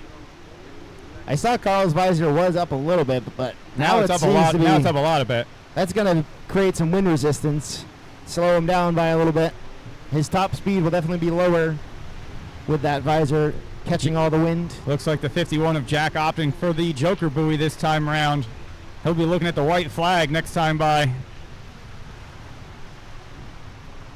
Oh, I actually believe he'll be looking at the checkered this time by. He is a half a track ahead of everybody else. Yeah, I see checkered flag out there. Is that a checkered flag in his hand? If you don't look, they're all checkered flags. Our poor course marshals out there bobbing around all day long on Sea-Doo Spark, and I want to give the course marshals credit. I mean, if you're a course marshal, you come in and ask for your swimming goggles, so you can dive down into the bottom of the lake and find the counterweights. Well, that's because I have expensive counterweights, and he knows I don't want to lose them. What kind of bougie counterweights do you have? Oh, I made my own custom steel ones and had them all powder-coated neon yellow, and the only reason that he found it was because I powder-coated neon yellow. There you go. Good thing you know a welder. Yeah. It is a pain in the butt dragging them around, but as you well know, carrying those concrete cinder blocks every race just tears your hands up, tears the skis up. So my nice steel ones are much easier. It's also kind of odd to ask for a pallet of cinder blocks to be delivered to a race site. It is a pain. Some races we still have to do that. A lot of our legacy races, we actually leave them. So when I leave here and go down to Florida, we've got a pallet of them sitting behind the bathhouse in Sebring, Florida. But the problem with that is, down in Florida, everything wants to kill you. And when we dug them out this past race in Sebring, they were filled with fire ants. That's cool. That was fun. And then apparently we folded up my big tent in the pile of fire ants. So when I got to Texas, I opened up the tent on the roof by myself. You introduced an invasive species. And I understood. Yeah, I migrated some fire ants into Texas. Allegedly. All of this traveling has really opened my eyes to how dangerous all the little insects are everywhere. 'Cause they're- Yeah, see, we have this beautiful thing called winter. Yeah, kills them all. It kills all of the disgust. Oh, another yellow flag far right side of our course. Rider down. That appears to be the number 3. I'm going to guess Carl. Nope, that's the number 3. I can see the helmet as he attempts to can deep ba- water board an X2. Listen, according to the owner's manual of an X2, there is a method to deep water board for a single rider and a method to deep water board when you are riding 2 up. Can So- you explain the 2-up? Not in a public forum. Oh, yes. Yeah. There's straddling involved. Yes. Well, if you are riding double with somebody, straddling they and must the be use a of hip close- holding. They must be a close friend if you are riding double Yeah. on an X2. So, which one of us is buying an X2? Not it. Oh, man. I'd probably ride double with Pete Burke, though. Yeah. He seems like he'd be a gentleman about it. Pete's going to be pretty pumped he's ahead of Carl right now. He's just out there having a good time. And Carl's got to be pretty mad about being behind Pete right now. Pete airing it out. Oh, man. Carl House just dices to the inside of Burke. Checkered flag this time for Jack. Pete opting for the scenic route over to Vermont through the outside split.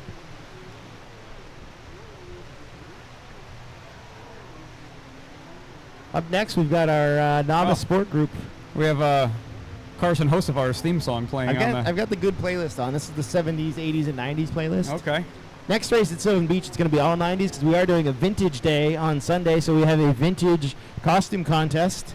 Oh, boy. Because not like I have enough things on my plate. We wanted to add one more thing to do that on and Sunday. everything you own is already vintage looking. Yeah, I've got some nice vintage So jet this ski is the shirts. laziest route possible. Yeah, basically. Yeah. It's going to be fun, though. We're going to do a costume contest. We got a $100 cash prize. So that'll get some beer for people. Yep. What else do we have? Oh, we also have some giveaway stuff from LVP Jet Sports, Tommy Tubes, our good friend Tom Lambert, who is regrettably not here today. He's somewhere else, probably watching our live stream, wishing he was here with us. I'm sure on the live stream he's going, it's not that. What are these guys complaining about? Yeah, Tom complains about the waves anyway, so he would just be complaining if he was here. Although, he is not here, and he is also on our trophy, so we try to use an image of our racers on our trophies and switch it up, and Tom Lambert made the cut. Or sometimes we lie to our racers and tell them we use their image Oh, on yes, their no, we trophy. definitely use you. The silhouettes were easier to lie to people about. I'm boosting confidence. Yep. This one was definitely Tom Lambert, and he's definitely not going to earn one. I might sell him one, There you go. so he's got one to hang up somewhere.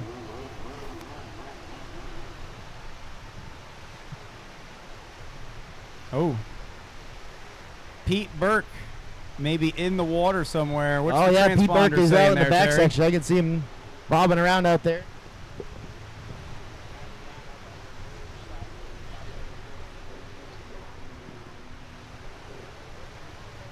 The importance of wearing bright colors when jet ski racing. Oh, we got one down all the way on the inside of the course as well.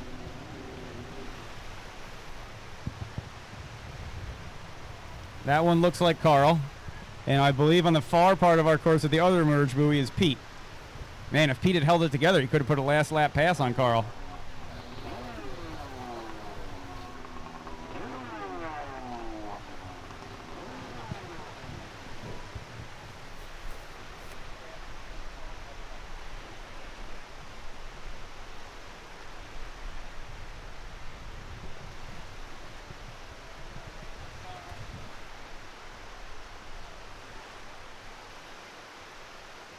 We need to staff up like four more course marshals for an X2 class.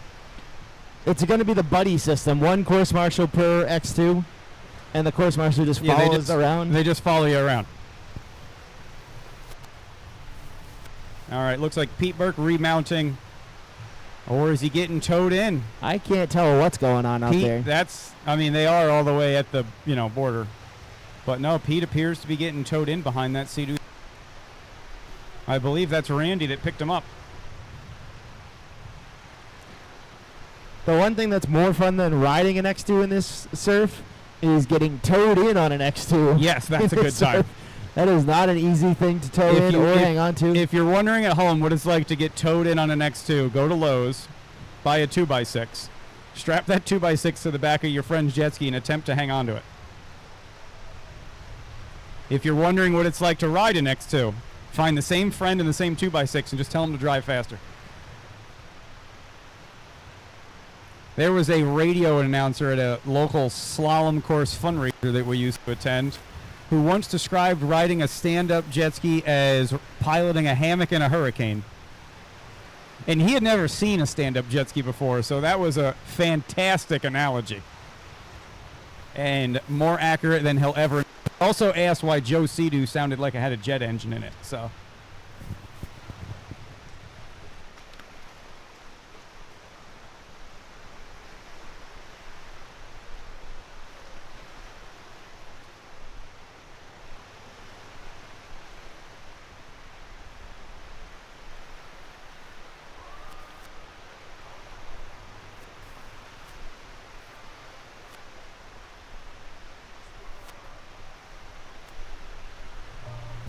All right, we'll have a brief pause here for our novice class while 2 of our X2 competitors get towed back into the beach. Pete Burke's getting towed in behind his X2, and Carl Hausch's ski is getting towed into the beach, and Carl's walking.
All right, we're ready to kick off our combined class here.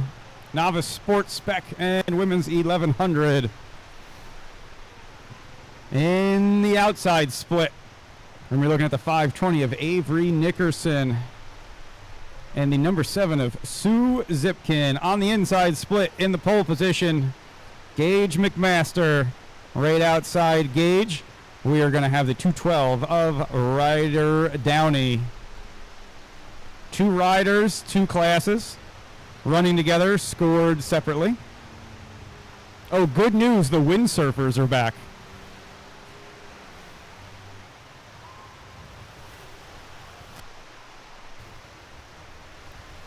All right, skis are out of the water.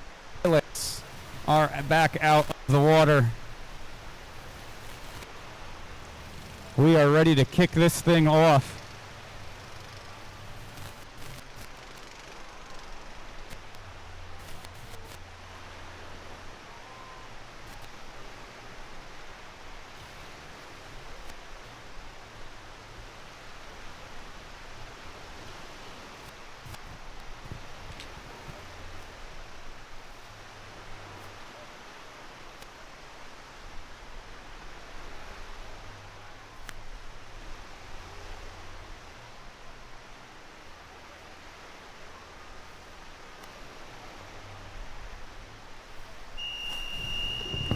All right, we're fire up, race number 8.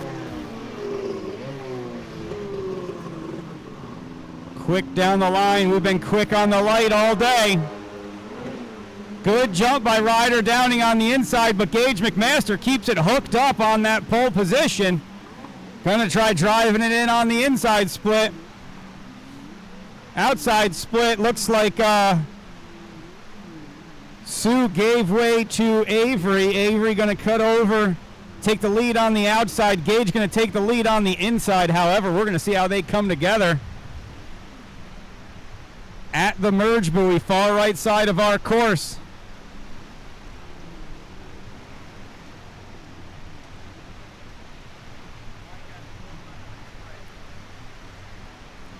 Gage going to continue to hold down a commanding lead. Avery going to try closing the gap on the two of them.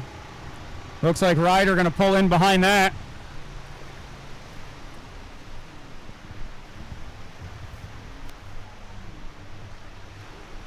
Race number 9, runabout stock down to the start line. Race number 9, a runabout stock down to the starting line. We're clicking along through these today. Looks like we're going to wrap up our first batch of motos just after 11 a.m.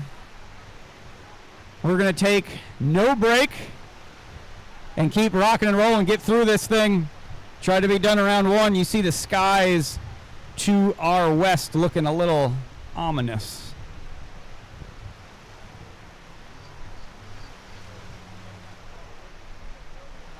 I'm sorry, I thought I was hanging out with a bunch of jet ski racers. The skies over there look real bad, bro.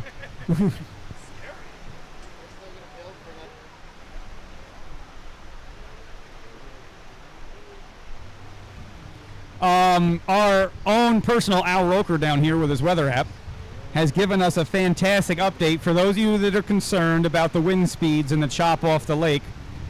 It appears the wind is going to continue to increase in speed until you're driving home this afternoon. We will have, well, what are we at now? Right now we're at a sustained wind of 9 miles an hour with gusts in the teens. No big deal, right? Casual day at the lake. Yeah, scratch that. We're going to make it up into the 20s here in a little bit for wind speed.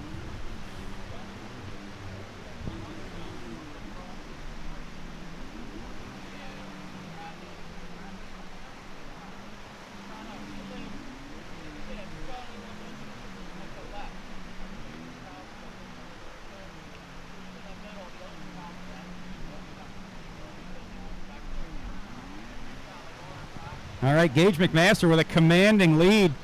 22-second lead after the first lap. Avery Nickerson, Ryder Downey keeping it close together, putting in very similar lap times to one another. Followed in 4th by Sue Zipkin.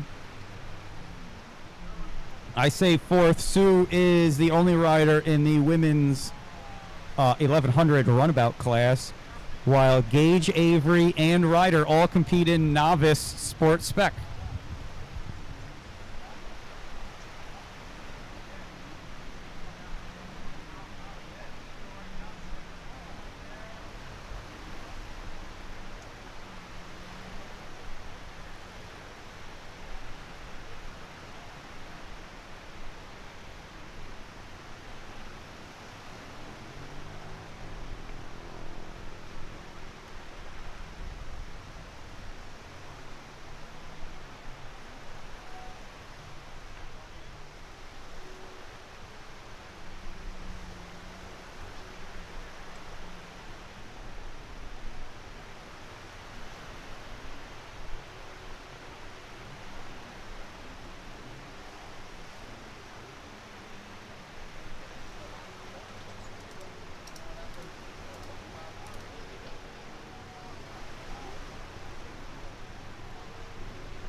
Gage McMaster airing it out and getting the halfway mark this time through.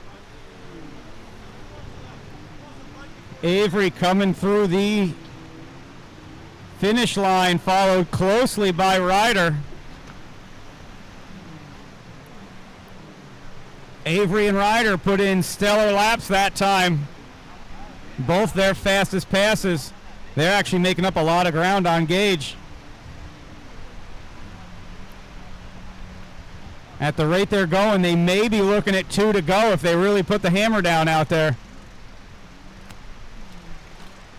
I'm pretty sure everybody on the course except Sue is too young to understand the reference. Harry, I'm dropping the hammer.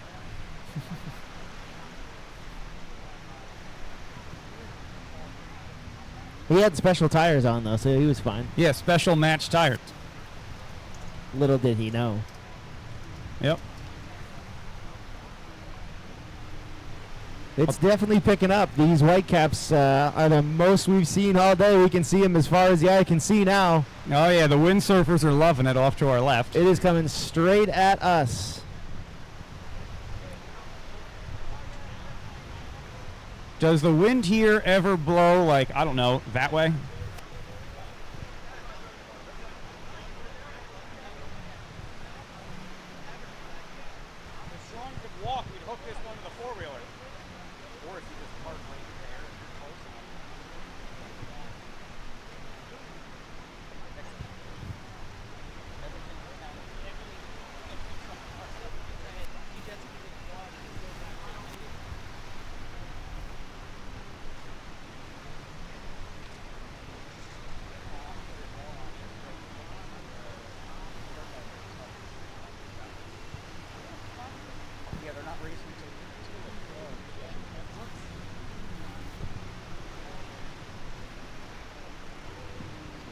All right, gauging to come through in time to make it 2 laps remaining in this moto.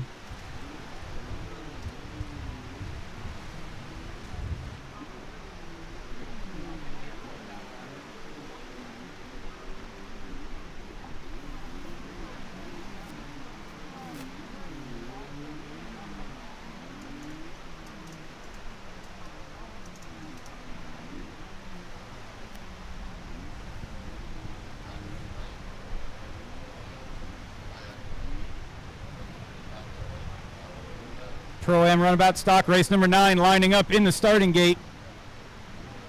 The biggest, fastest skis you'll see on the beach will not have a chance to stretch their legs. Sue Zipkin coming in with 2 to go.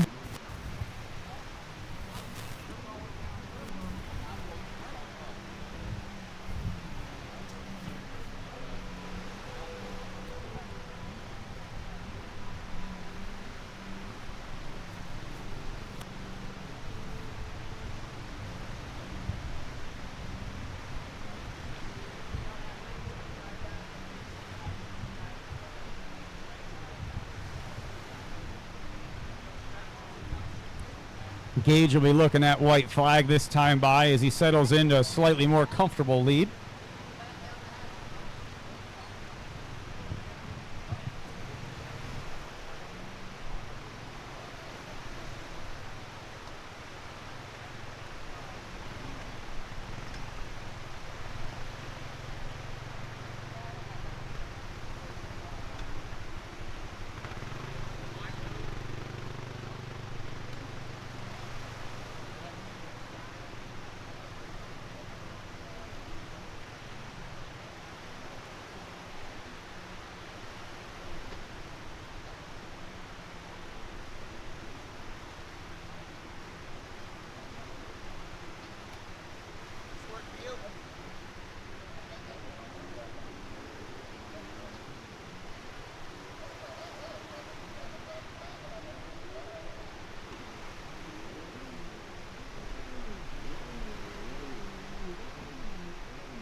All right, checkered flag this time around. Looks like we're still holding down Gage McMaster as your Moto winner. Going to be followed by Ryder Downey and Avery Nickerson. And then Sue Zipkin.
All right.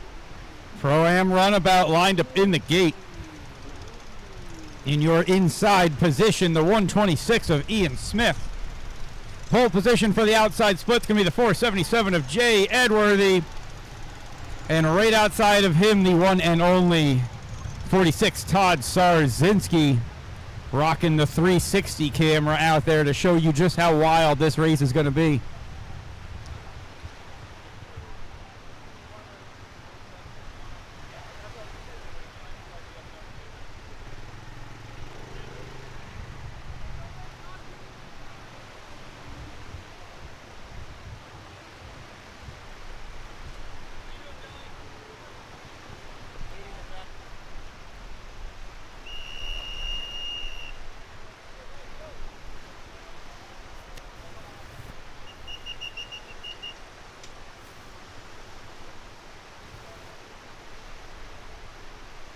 All right.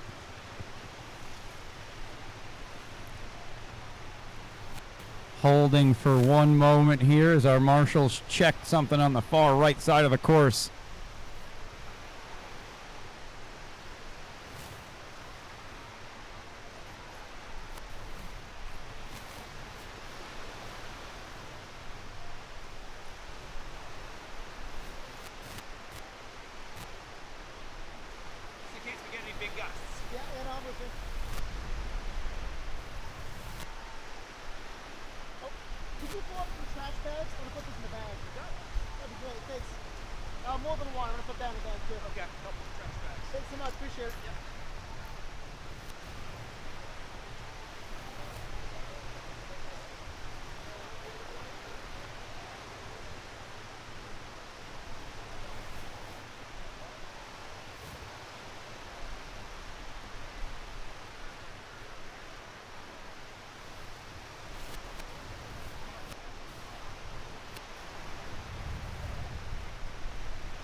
All right, looks like some course repairs are in progress, and then we will be ready to rock and roll.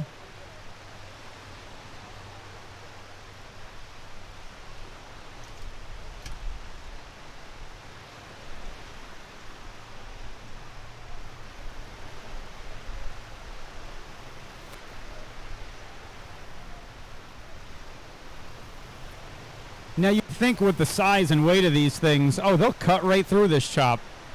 No, we're still going to see a whole bunch of air time. Some of these riders, like Jay Edworthy and Todd Sarzinski, are used to a little bit of air time, as they also compete in offshore versions of this.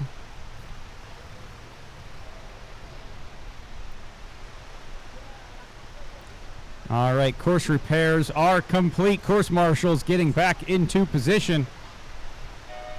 Lights are on. We're ready to rock and roll. I'm going to go down the line, fire these beasts up.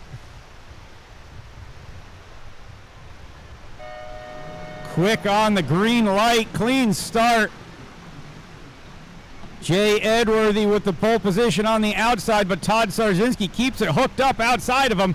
May have the drive to come over and close the door. Ian Smith's got the clean water on the inside split.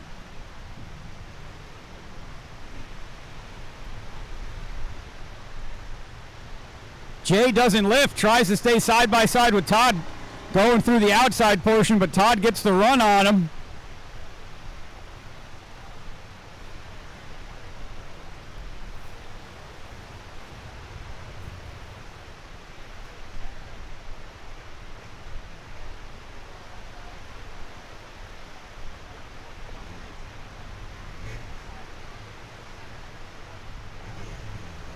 I hear race number 10 firing their skis up. Pro-Am, Ski Stock, and Ski GP down to the start line. Race number 10, Pro-Am, Ski Stock, and Ski GP down to the starting line. Making their way on the far right-hand side of the course.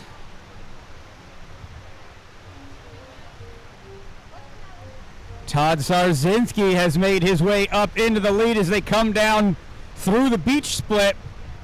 Ian Smith in second, Jay Edworthy in third.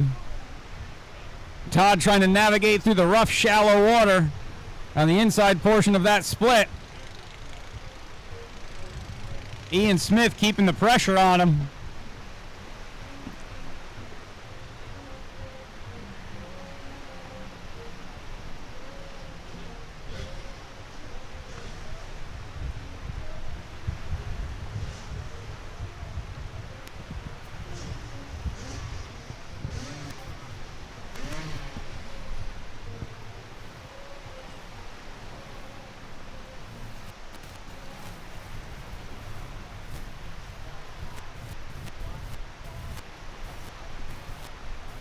All right. Todd Sarzinski on the lead. Ian Edworthy trail in third.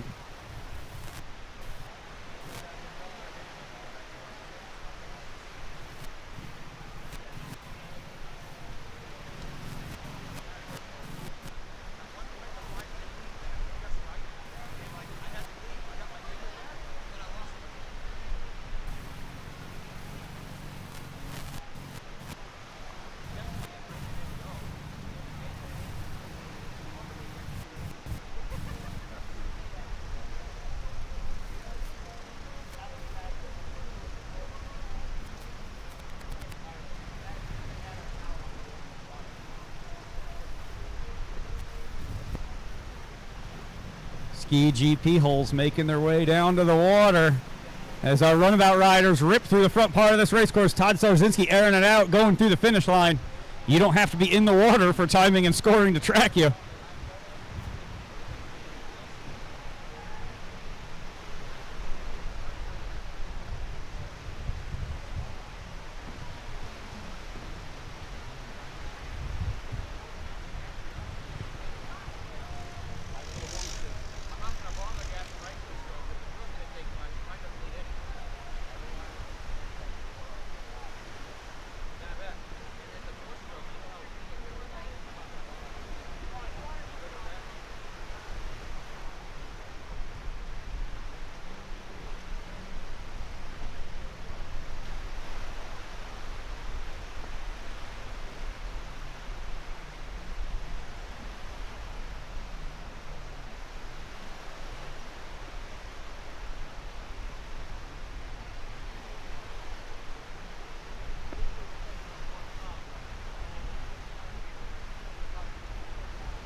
Looks like Starzinski holding down a solid lead on Smith.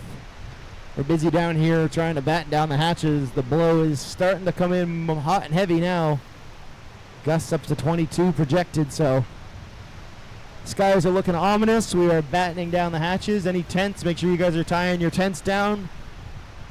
Jet skis make really good counterweights. So to tie your tents down, we have some gusts coming up. Gonna get a little gnarly. For all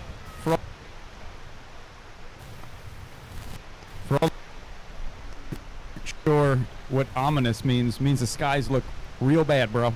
It's getting bad. It's gonna get a little gnarly. Nothing we haven't done before. As long as the lightning stays away, doesn't look like we have much lightning in the forecast at all for us.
I'll tell you what, Sean, they always say that if you train and practice, you will fall to the level of your preparation. Todd Starzinski's fitness routine over the last few years is showing, because he is killing it out there in these rough conditions, both on this large hole and in the 1100 class. These guys are going to be happy to know they only got 3 to 4 laps left, depending on how the timing works out, hitting the white flag off the front stretch here. Jay Edworthy settling in comfortably in that third place position based on him taking it a little bit easy. He is clearly still reeling from a slight injury yesterday suffered in Moto 1.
Oh, checkered flag for Smith. We were batting down 10th, and I missed where the pass was made, but Smith Last gets lap. the win over Todd Sarzinski.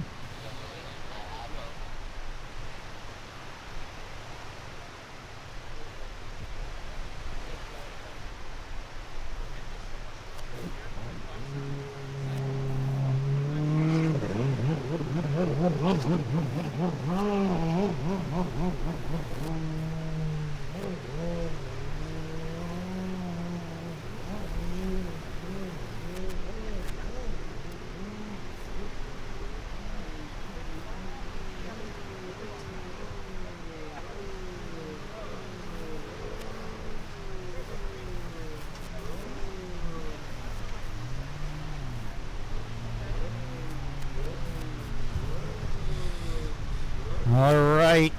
Ski GP lining up in the starting gate. Surprised to see some of these boys didn't opt to use their stock boats instead of the monsters.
If anyone on the beach within the sound of my voice may happen to have a shovel they could bring over to the scoring area, we're going to attempt to move a little sand around to prevent the flood.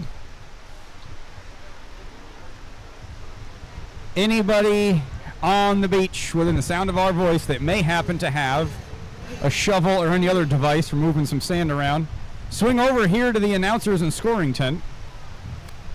We have to do a little excavation.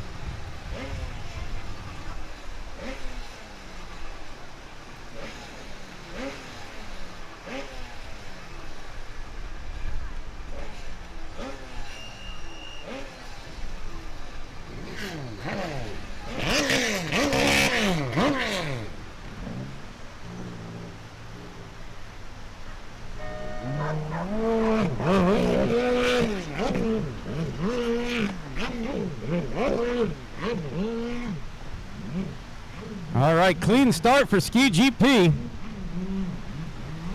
Braden 7 on the inside, trying to keep that real pretty GP1 hooked up. Dave Davidson on the outside with a good drive.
All right, this is our last moto of the first half. We need moto number 1 getting ready to down the line. There is no lunch break.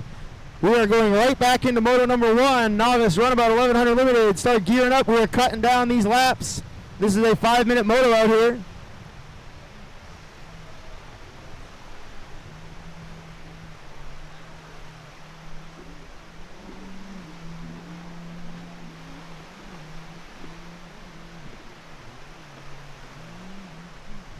Dave Davidson out with a good lead from the hole shot. Riding in the rough. It's wicking up pretty good for us here. Looks like the wind's going to pick up and build for another couple hours. And we do have some rain coming in. Braden Sebin is out there on my Commander GP boat trying to get some rough water practice. Not that we're going to see any rough water in Avon Park coming up. Nor will we. Oh, Dylan Sharp having an issue. Braden jumps over his cousin. Using his cousin as a log jump out there. Getting some rough water training. Luckily our course is holding up pretty good so far. We've adjusted some lengths on our ropes. We had a couple out in the deeper section that moved around. We do have our custom steel anchors that we have tested out with our bungee systems over the years at Sylvan Beach, getting hammered in the wind. Luckily, it works really well when it gets this rough, so we've got it down pretty well, keeping our buoys in place for the most part. Some of these triangle ones have a lot more resistance, so they do pull a little bit harder, but we do have bungees. Dave Davidson opting to take the Joker. He's got a 1.5 mile lead over Braden Sebin. Riding one of those stock 1500s is surprisingly easier than riding a GP boat out here. No lunch break today. We are going right through.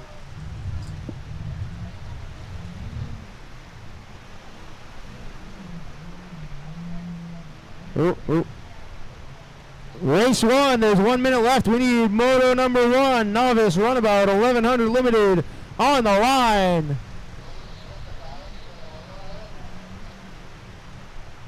Moto number 1 down to the line. Novice runabout 1100 limited. Moto number 2 should be in staging. We are going to crank through these things before we get too much weather, so expect shorter motos and quicker turnaround times. We are not holding lines for you if you are late to the line.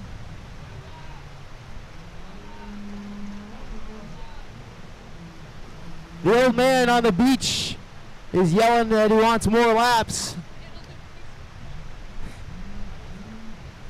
Some Canadian is down here harassing me about more laps. Most of the Canadians are nice except for that one. Braden and Dylan are out there having fun together. Dylan opting to take the outside split. Braden on my GP taking the inside split. John Gould out there just putting in work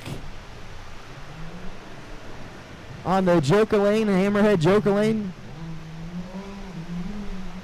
These SBT buoys are looking mighty nice out here. Big thanks to SBT, Short Block Technologies. Make sure you guys check out what they have to offer. There's a lot of people that go into making this sport possible for us. We can't do it without our sponsors. If anybody is looking for a tax write-off, I can write you an invoice that says whatever you would like it to say.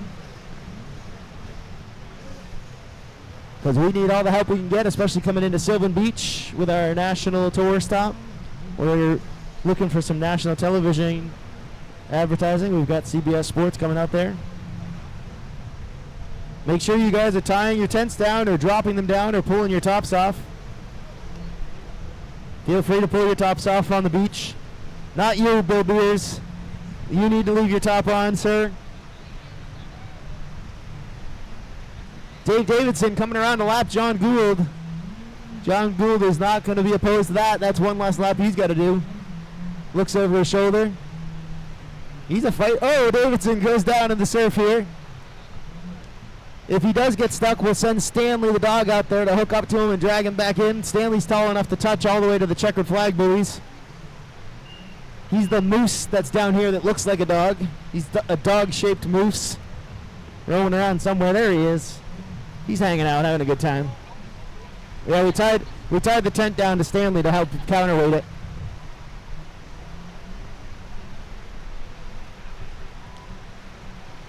Moto number 1. Down to the line. There's a white flag in Taylor's hand. Moto number 1 down to the line. I know you don't want to sit at the beach very long.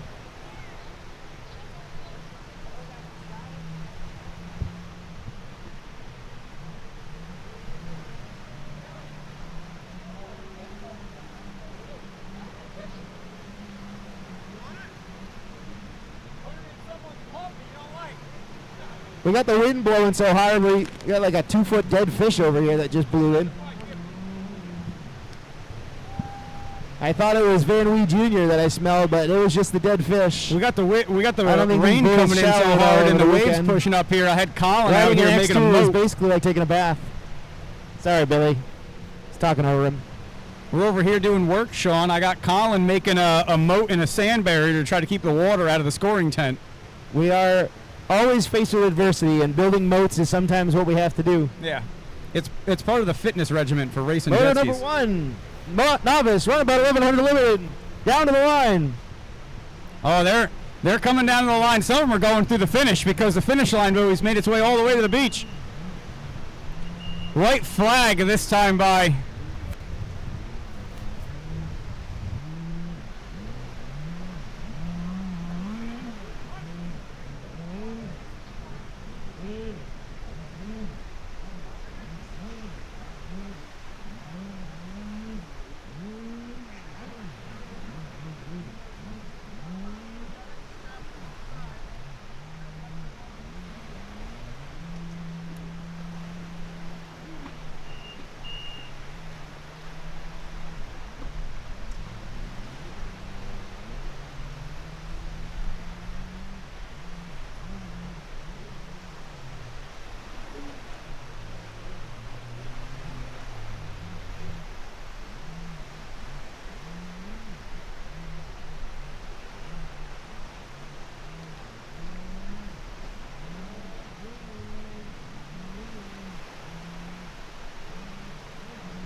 adjusting our Moto time frames.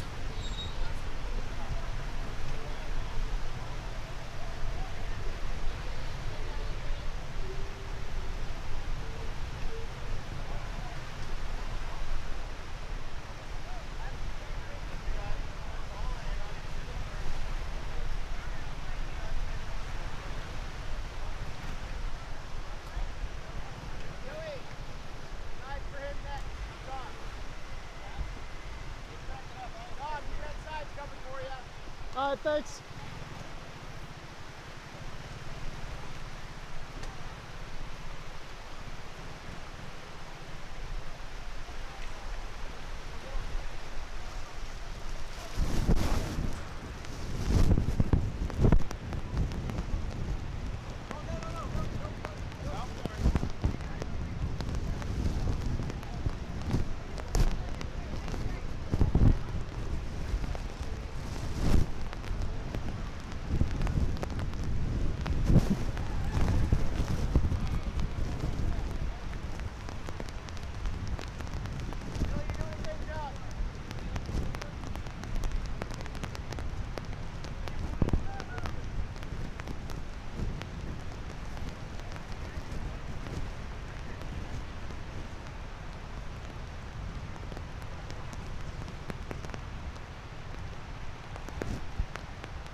If it doesn't get any worse, it'll be fine.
Wacky.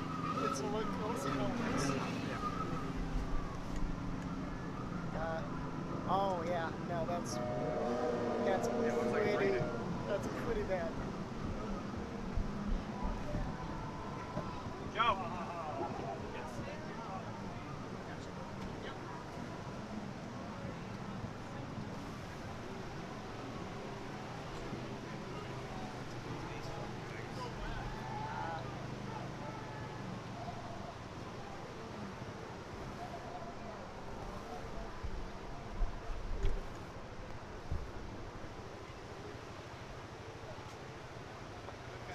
This window opens.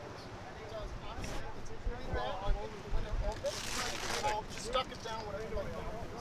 Yeah. At least you'll have a emergency cover.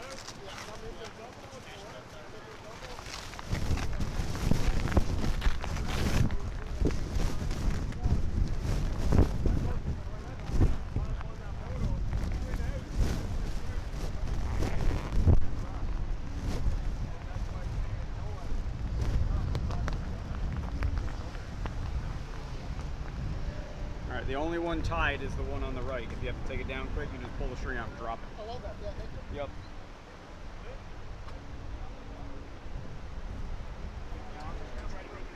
Yeah, you might have to. You got this.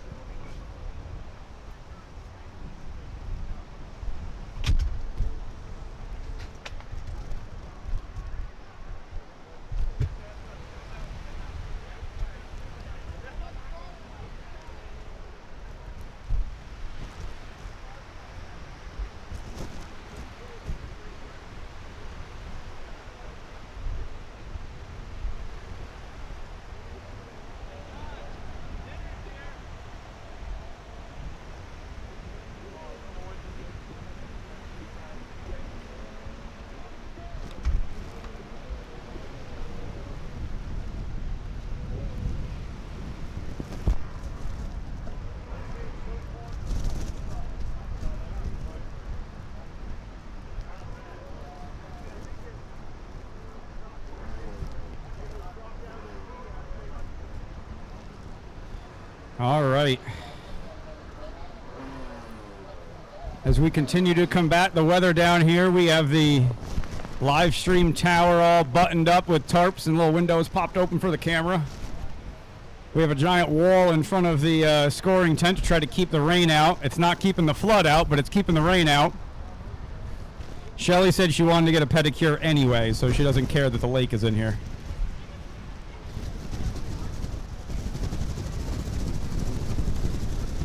Whew. All right, out on the water, novice run about 1100. That means Pro-Am ski lights down to the gate. Remember, boys, these are some quick motos. Cutting the time down on these motos. Things are going to start happening fast. And in case you've forgotten, all boats to tech. All boats are coming to tech.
our regular old Plattsburgh fashion, the wind just keeps on building and building for us.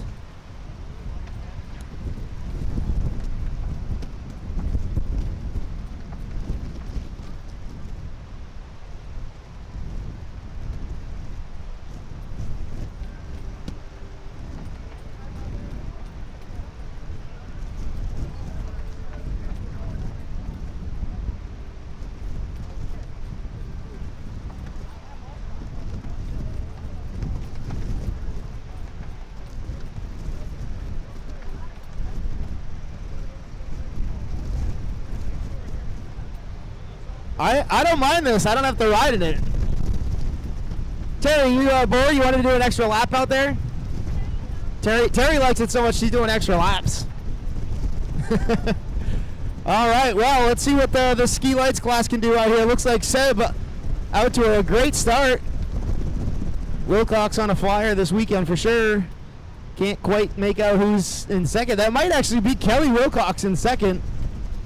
I can tell by his riding style. That does look like Kelly to me. Followed by Corsetti. This is the best start we've seen out of Kelly Wilcox yet. Someone write this down. Kelly had a good start. Make sure you're tying your tents down, kids. It's getting a little gnarly out here.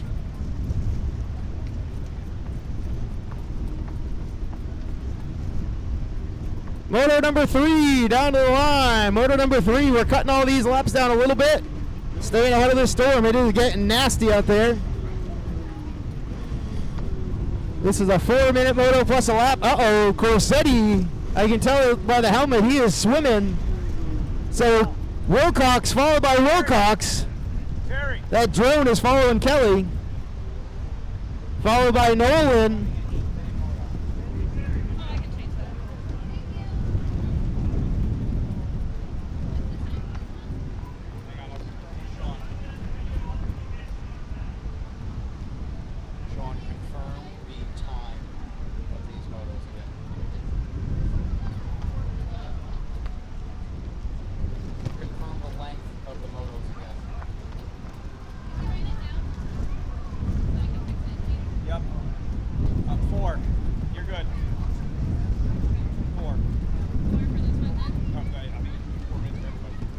Michelle Corsetti is happy that this is the 4th moto of the weekend. She does still have one more vintage moto. We are going to keep cutting these down a little bit. Marsh. It is survival of the fittest out there. A lot of us are used to it. This is not the first time we have battled this type of condition here in Plattsburgh City Beach, New York. We've got our sports spec group getting down in the water. Course Marshal Kevin's playing with some buoys out there. Making some quick adjustments, trying to keep this racing as fair as possible. Sean, you should come in the tent here. We're on the live stream drone following Kelly through the course out here, and you can really see how rough it is as he navigates his way through these conditions. I didn't know the drone could go that slow. Yes.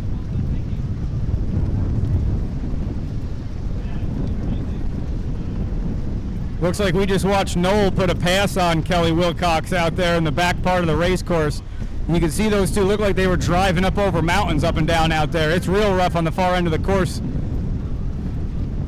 Oddly enough, what we see here at the beach is the small stuff as it's broken and started to lose its size a little bit. Sebastian Wilcox flying around the right-hand side of our course like it's not insanely rough out there.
All right, we are continuing to batten down the hatches. We are yanking our wraps off of our in-water tower because we don't want a replay of Sylvan Beach 2 years ago. Looks like the wind is going to taper off just about the time we're done racing. Typical Plattsburgh. That's usually what we order, right? Yep. Friday afternoon, beautiful and calm. Saturday, Sunday during race hours, chaotic. Oh, we got a rider down right in front of us. That's Corsetti. Corsetti not having a good run in this moto. Second time he swam, at least that I've seen. Well, in his defense, he's standing, not swimming. Oh, However, no, he's struggling to get back on that boat as it goes from hip height to over the top of his head in this surf. Well, that's not that high. He's only about 3 feet tall anyway. Yeah. Oh, Michelle's trying to get by him. Oh, yeah, Michelle would at least like to get one pass in on Ben. That would make for a fun ride home. Usually they are battling back and forth quite a bit, especially in the vintage class. Usually Michelle runs away with them. But not in this rough. She is not a fan of the rough weather. 1 lap remaining.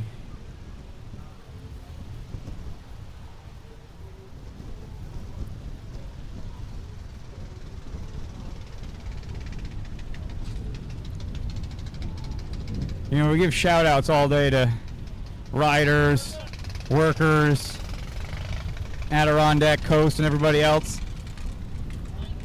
Let's give a shout out to Joe right now, who's barefooting it up the scaffolding tower trying to take down a colossal sail in 25-mile-an-hour winds. I think that's just because he only wears like little water shoes you got at Walmart. Okay.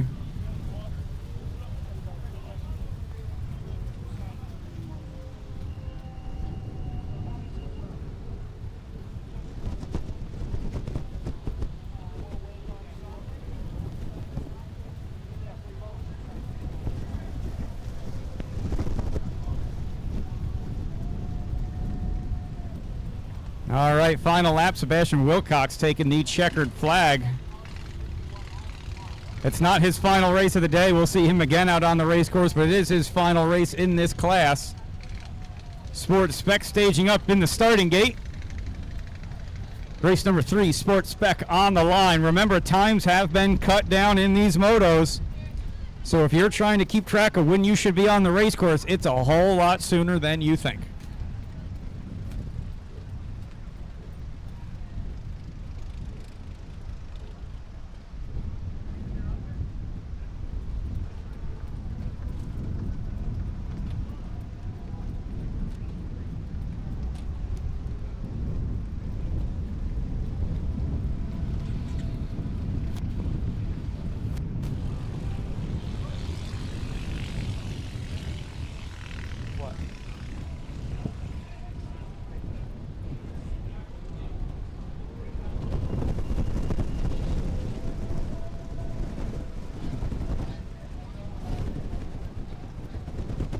That show.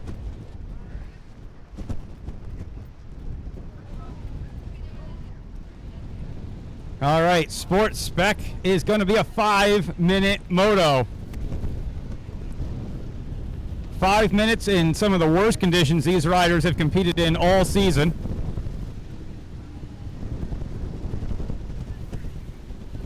Looks like Jack and Noah working their way into the starting gate, getting their gate picks.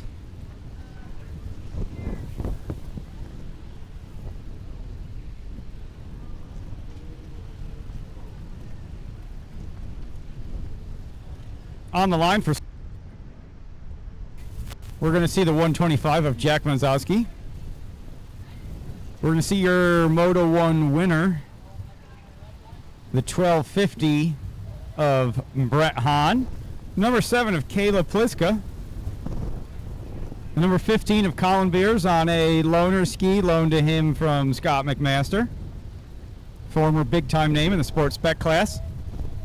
Right outside him, you'll have the 812, Brad Nickerson. Pole position for the outside track will be the 706 of Noah Dolly. Right outside him, you'll have the 125X of Kate Berner. Outside Kate, you will have the 20 boat of Liam Beers.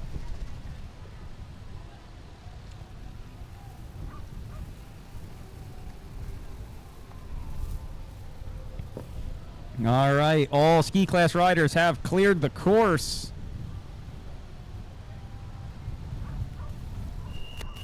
We're going to fire up these sport boats, attempt to get them cleaned out in these rough conditions. Going to send a little spray up on the beach. Going down the line, looking for the all clear. It looks like we're all rocking and rolling. Noah's boat a little late to fire up, but he's ready to rock and roll. Going to be quick on that green light. Brad Nickerson tries to creep forward, has to let off and wait a moment. Makes up for it with a clean drive through the top. On the outside of the inside split. Inside him, though, Jack keeping it hooked up the best he can out there. Tries to get a drive on Brett Hahn in the pole position. Brett, Jack, and Brad Nickerson going 3 wide in the first turn. Brett out there airing it out like he's back riding a Wave Blaster again. Jack going to tuck in behind him, followed by Brad Nickerson and Colin Beers. On the outside, we're going to be looking at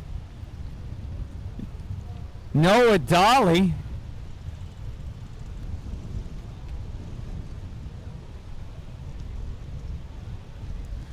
Race number 4, amateur 4-stroke ski. Race number 4, amateur 4-stroke ski down to the starting line. There will be no chickens in this amateur 4-stroke ski class. It will just be Austin Brown and Sebastian Wilcox.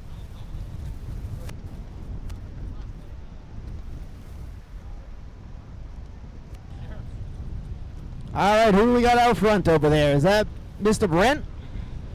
Brett holding down another solid moto. Followed by Jack Noah, Brad Nickerson, Katie Berner, Liam Collin, and Caleb Pliska. This is a battle of attrition out here. These guys have to survive a 5-minute plus a lap moto, so that is basically a 7-minute moto. They're probably, what, in the 2-minute lap time range at this point. Not quite 4 minutes like the vintage skis. Well, that wasn't everybody in vintage ski.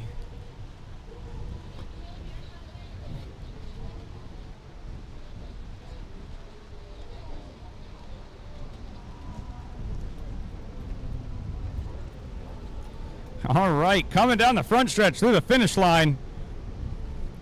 We're going to have Brett Hahn followed by Jack Munzowski. They're putting in right about 2-minute lap times. Brad Nickerson going to cross the line. Noah Dolly in 4th. Very close behind Brad. Katie Berner looking good up there riding 5th. Battling her way through these rough conditions. Caleb Pliska looks like she's gotten around Liam. As bad as this is, we still had worse. Yes. Plenty of times.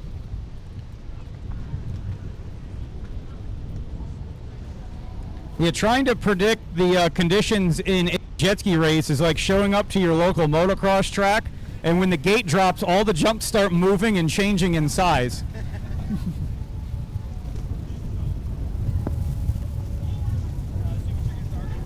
Ooh, the Super Chickens are going to race in the infamous line of dodgeball. That's a bold move, Cotton. That's because Sue's just hoping that Tully falls off and she can beat him. Oh, okay. That's what she told me. Listen, I love a good motivation. That is motivating, yep. Tully was trying to get her to throw the towel in because he knew he had the win. Yeah, he was like, oh yeah, if we both scratch, it's totally fine, right? Yep. And she was like, you're going to fall. And you may just see them do 1 lap. We'll see. Well, they come to you from Newtown. How far away is Newton? It's going to be a long drive if Tully's talking smack, or Sue's talking smack to Tully from the passenger seat the entire way home. All right, so Hahn has taken the Joker, giving track position to Mazonsky. Yeah, they're at the halfway point here. Not a whole lot of opportunities to take the Joker after this. They're going to have to get after it early. Only 2 minutes left in this moto. With a 2-minute lap, that means we're looking at white flag next time around.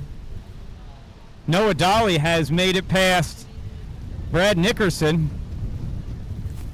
This blue lane on the inside here is moving a little bit in the wind, so you gotta make sure you're paying attention to where these things are moving, which lane might be faster when your moto comes around. As we've been watching this course, it appears these couple of blue buoys by the beach have shifted slightly. We know that a couple of the reds out at the back right corner of the course have shifted, along with every other buoy in the lake right now.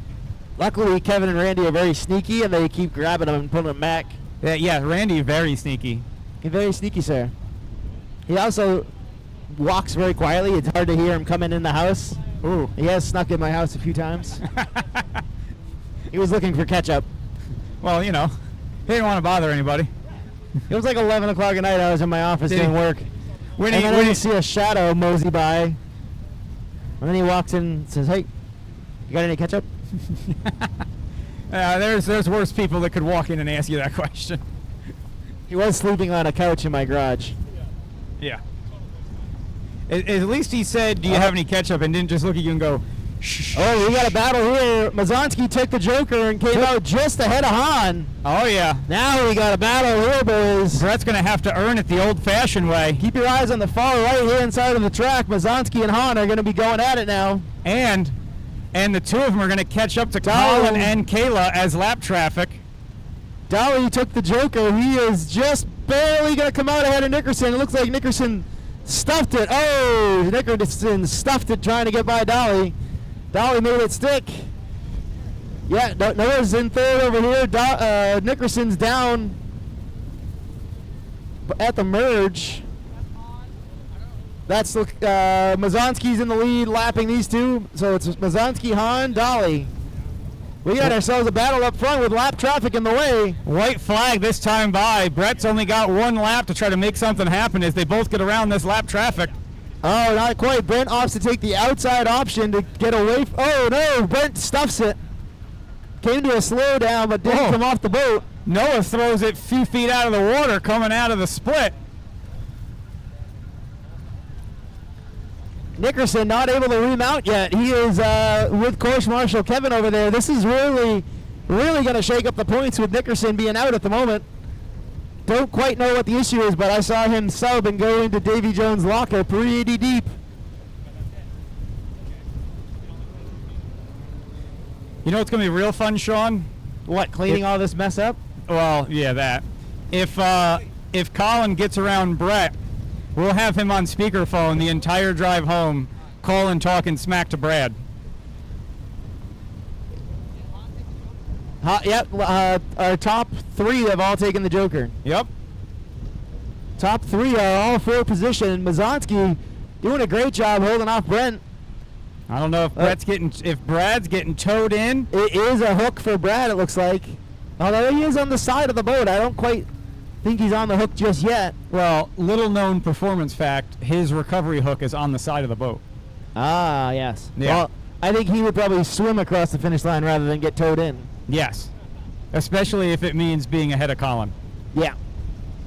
I see parts flapping on the side of Mazonsky's boat. Doesn't look like it's anything major. Looks like maybe a rub rail is coming off. Oh, It looks yeah, like it that might be nose hitting guard's him. coming off. Oh, yeah, it looks like it's close enough to hit his hand, too. Oh, man. Holy Yay. cow. Checkered flag for Mazonsky. Don't worry, Jack. We got internet down here on the beach. You can go on sbt.com right now and order a new one of those. Han with a P2. Good finish for the weekend. I think that's going to be a great points finish. Yeah, that keeps him up in competition. It sure does. Dolly going to roll it in for third. And I couldn't tell you the positions on the rest after that. It's a melee out here. All right, this next race is going to be a two-lapper.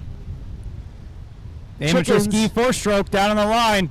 That means if you're in vintage, you are up very soon. Vintage, don't sleep on it. Amateur ski is going to be quick. Vintage skis, start getting geared up. This next moto is only a two-lap moto. Vintage riders, if you're using X2 rules and regulations, that means you are allowed to now put the top end back on your machine. Those were old school Deuce Crew Matadallion rules. No one's allowed to wrench on their boat until we're out there. Oh boy, we do have another rider down way at the top of the course. It looks like it might be Burner.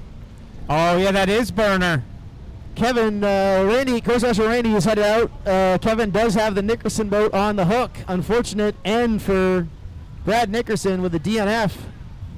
Burner Another difficult ski to get towed in behind is a C2HX. She's trying to mount the boat, but it doesn't look like it's started. And I see the bottom of the hole pop up. She is struggling. I see, was that Kevin towing him in? Kevin's got Nickerson out of the hook. I see Kevin heading towards the finish line. Do you think Brad paid him $20 to tow him through the finish line so the computer would score him? It was probably $10. He would, yeah, who we kidding? It's an IOU. Yeah. Nickerson's actively getting towed in right now. Don't worry, they're going through the finish line though.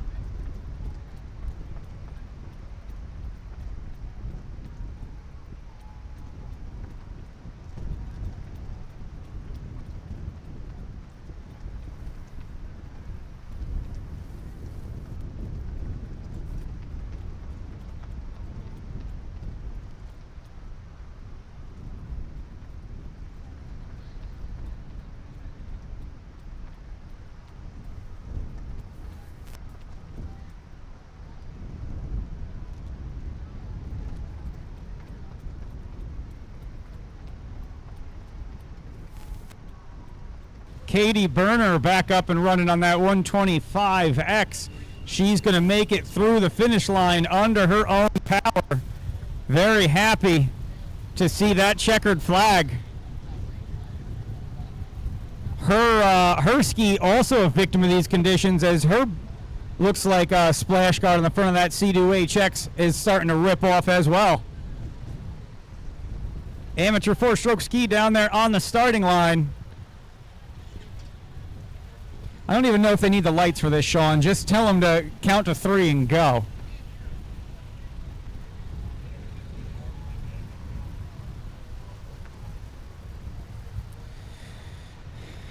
Race number 4 in the gate, amateur ski, 2-lap moto, vintage class. Vintage 650, 750, and 550 all together. You're up in 2 laps. I know, Kelly, I'm really sorry to be the bearer of bad news, but it's time to go play again. I don't know, man. After that last race, you were looking good. You might be on a roll right now. Yeah. Yeah, these conditions are not improved. Not getting worse, but nowhere left to go.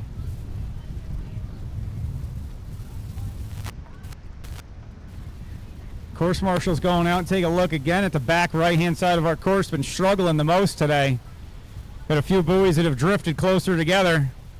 We were advised by some seasoned riders that it's made a slightly dangerous condition out there, so course marshals are going to go out there and try to get it back. It should be.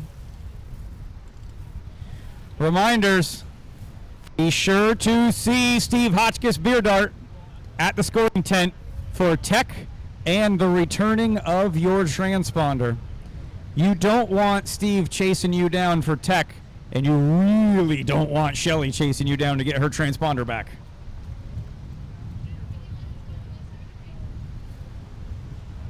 You guys can't see from in there? Yeah, I got you.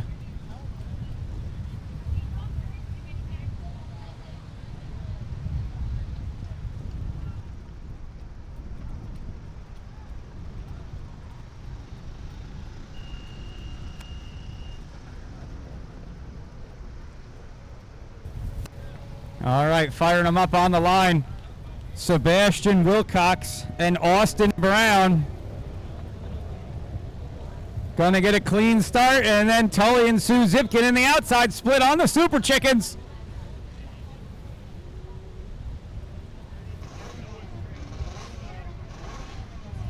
Adrian.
White flag out for chicken and amateur ski combined.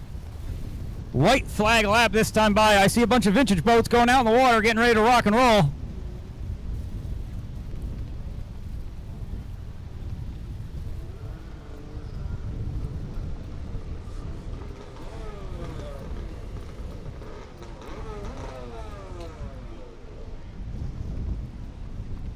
Race number 5 coming down to the start line.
Everything out here is taking a beating today. The riders, the machines.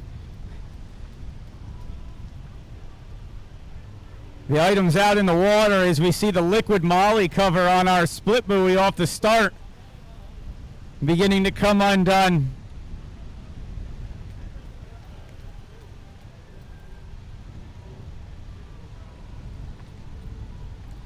Sebastian Wilcox hitting the Joker buoy this time by, mainly because it's the only lap they can hit it in a 2-lap race. And he's going to come along the front. I don't believe he's going to catch up to Tully Zipkin, so he's not going to put him a lap down. Tully's going to get another lap in on this race course. Course Marshal Randy going to inspect that liquid MOLY covered SBT triangle buoy. And he's just going to take that flag right with him. No, this is lap 2. Sebastian just got the checkered flag. Oh, Sebastian's about to get the checkered flag.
All right, Vintage in the starting gate, getting ready to kick this thing off. In the beach behind the Vintage line. Quick on the green light, clean start, good jump by Wolf on the inside split. Whoa, airing it out on the outside. I think it was Sullivan sending it to the moon in the outside split.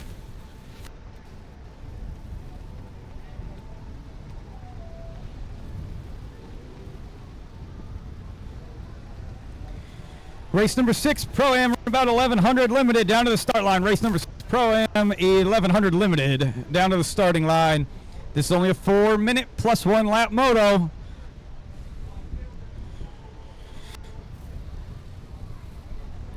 You know, it's crossed my mind many a times that riding a 550 is just way too easy. So, I would want to do this. Yes, this is, if you're looking for a good time, go However, find yourself a... If you ask anybody what racing a 550 was like in like circa 1995, Greatest thing ever. every track ever looked like this, but worse. And it was uphill both ways. And in reality, there was 7 buoys out there. Yes. Yeah, but there was also 17 people in the starting gate because everyone and their mother went to their local dealer and bought a 550 for $1,500. I haven't counted the buoys on this track. I think we're at like 36, something like that. I'm going to go with a lot. It's a lot. I don't know why I keep doing this to myself. Remember the Sport Island pub course I made years ago? Ooh, yeah, Sport Island Pub was a good one. That was a big one. Although, racing right at a pub parking lot turned out to be a bad idea. That was a fantastic idea. Mm.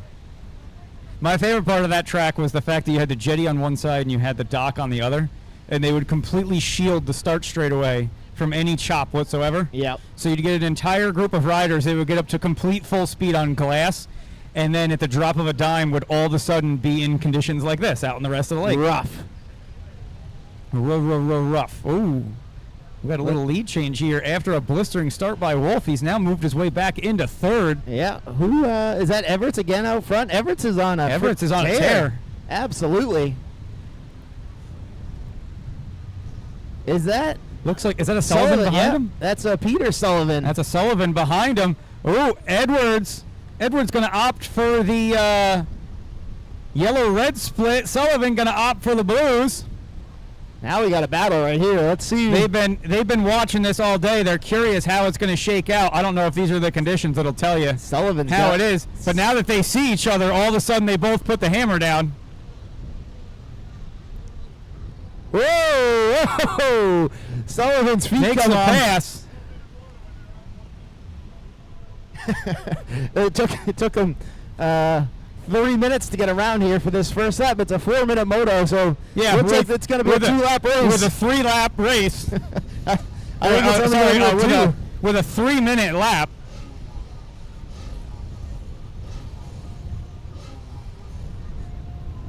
Corsetti holding his own, trying to latch onto the back of another Sullivan.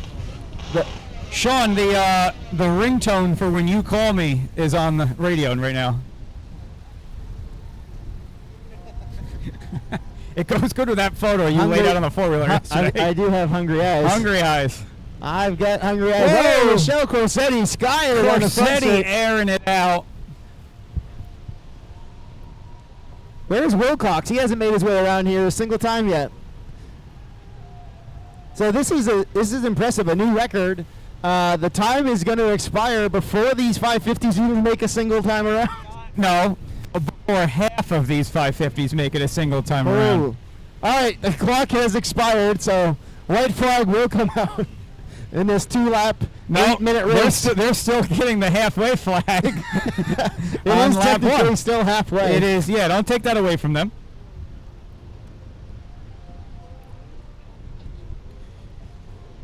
All right, up next is the Pro-Am. Run about 1100 limited. Someone needs to help Dolly push his boat in. If he had a working four-wheeler, he could use that. Typical mechanic always has broken stuff. Shoemaker's kid never has any shoes. All right, we're going to see a Tony Corson concluding our lead lap. Checkered flag coming out here. Finished the first lap of the 4-minute moto at 4 minutes and 30 seconds. Yeah.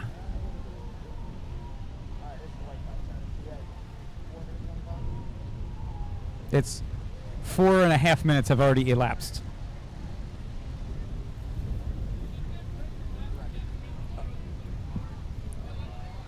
White flag.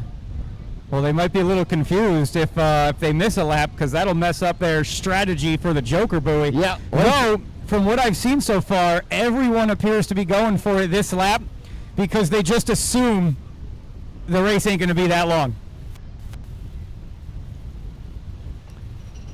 Everett's in front of Sullivan. White flag comes out. George Wolf lurking in third. Oh, there you go, George. Get that thing turned. There it is. Got to be able to keep an eye on the course as it moves around, especially close to shore here. Davidson's taking our counterweight. We're going to need to replace that counterweight, boys. I was going to go and hook the strap, but he's got it. Joey. Grab my commander, grab my ski and wheel it in front and strap it down. That is the prettiest, most expensive, easy up counterweight I have ever seen in my life. Yeah, we use GP skis to weigh down our tents. Yep. It's a very bougie operation over here. Yeah, well, I do. That paint is expensive and thick, so I guess that adds a little weight to the hull. It is. It's very pretty with all that flake in it. Yep.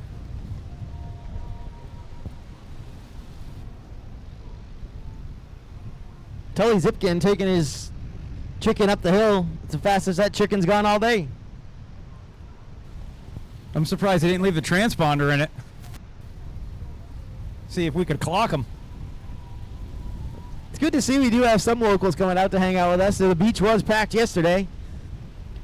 But we still got a few stragglers hanging out. I think a few of them were packing up to load up, you know, the old family station wagon to come down here. Yeah. And then their phone started beeping at them with like a national weather emergency thing, and they just decided to stay inside. We did have that at Sylvan Beach once. There was a tornado that touched down 3 miles from the race site. That was last year. Last year. Yep.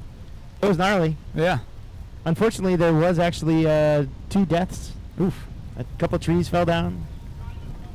Pretty crazy race. Not something you're used to experiencing in upstate New York. We actually had racers that couldn't get to riders meeting because the trees were down on all the roads and they had to drive all the way around the lake. Did you still dock them for missing riders meeting? We had a little leniency that day since it was a pretty wild one. Yeah. It was the most lightning I've ever seen in my life with 0 thunder. It was weird. That's weird. Run about 1100, warming out up on the track. Dave Davidson confused on which ski he wants to take. Yeah, this one. No, that one. No, this one. No, that one.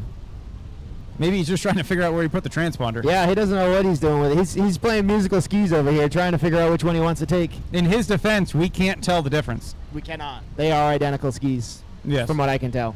Yes. He knows the difference. He did ask permission to take his backup, so as did Cove. Cove is going to be riding Tanner's boat. But like a good boy, he came to the race director and asked for permission. And he apologized because he is Canadian. Permission granted. Checkered flag. Colby Everett's with the dub. Kelly Wilcox coming across the line. Feels like he got second because he was right behind Everett's. He loves it. Maybe that was his plan the whole time. 4 minutes down.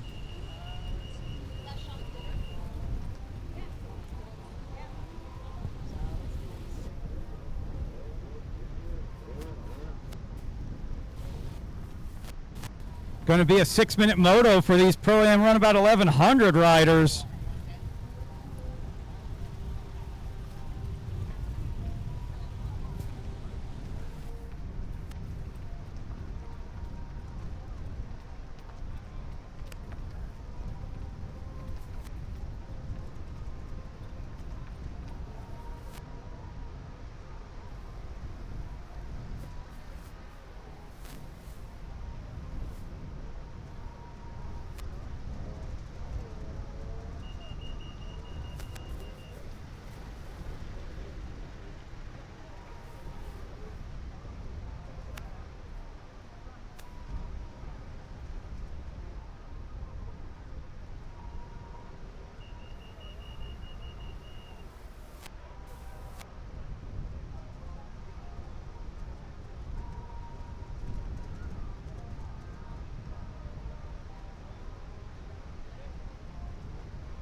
All right, flagging these vintage riders off the course as the last few, around about 1,100 boys, warm their machines up.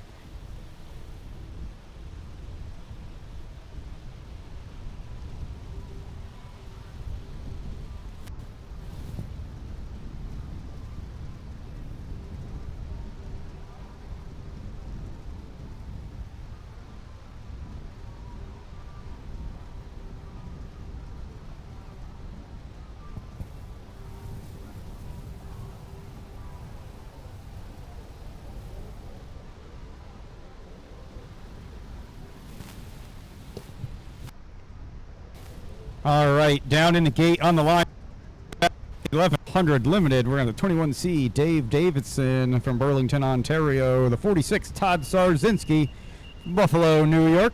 69, Cove Batsold from Walcott, New York. Ian Smith piloting the 72, coming to you from Hilton.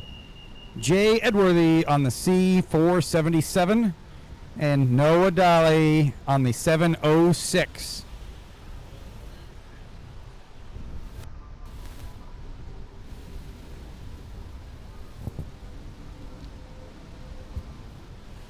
Six-minute moto, and then X2 is on the line. 6-minute moto, and then X2 open on the line.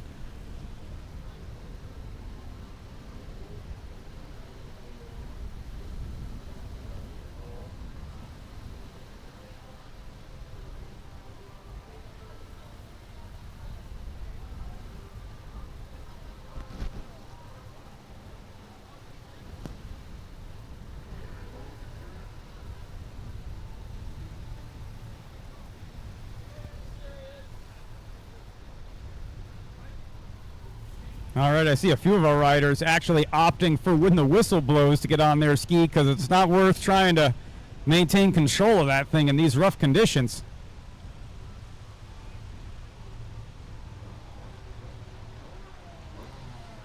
All right, we're going to fire them up.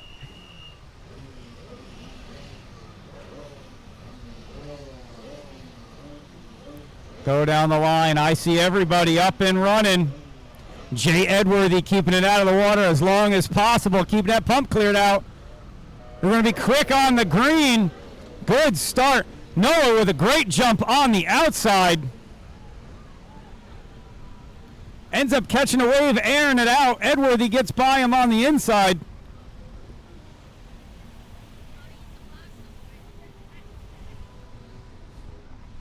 Yeah, I guess it's hard to hold the ski down when you're that light, huh? I don't think it matters in these conditions.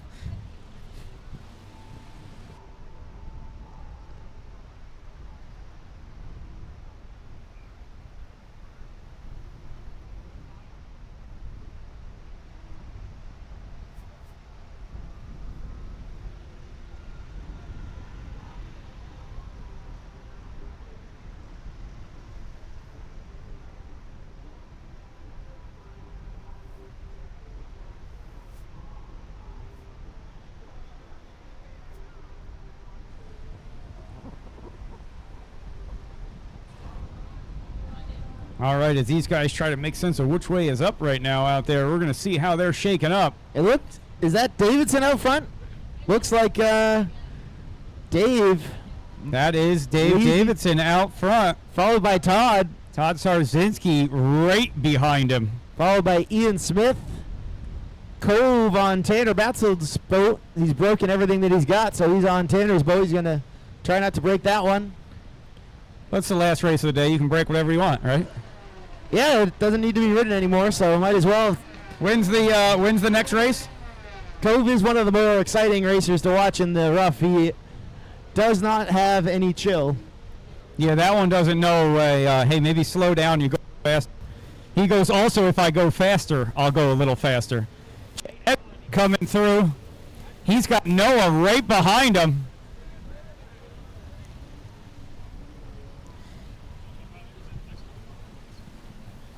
Ish.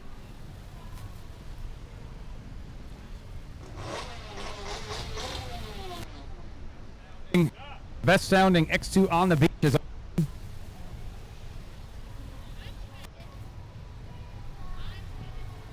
I mean, come on. That thing does sound real good. Sounds really good. Are you going to be able to keep your seat on this ski this time? No, this one's fine. Oh, This one's that's right. fine. I said it last time. This one's duct taped down, so it All right, is Kayla's, secure. We saw you looking for it. Kayla was balancing We weight saw you out. searching, and I really wish we could tell her. The course marshals brought it in 5 minutes ago. We have it. As soon as we saw a stock Wave Blaster seat, yellow with the checkered bottom, we're like, yep, we know who that is.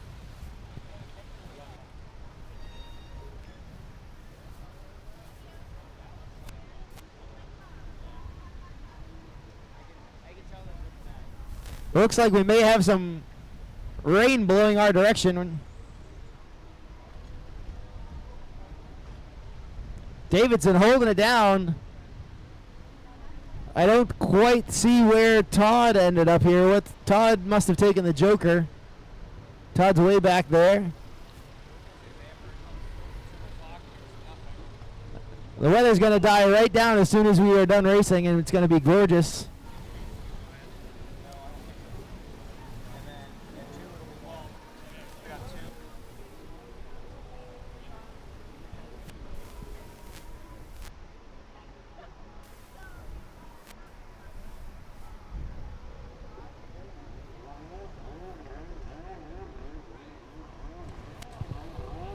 All right, we are beyond the halfway point in this moto. Only 2 minutes remaining in this moto. Oh, we got a rider down right-hand side of the course. I think that's Todd. Took a that's water Todd sample over Sarzinski. here.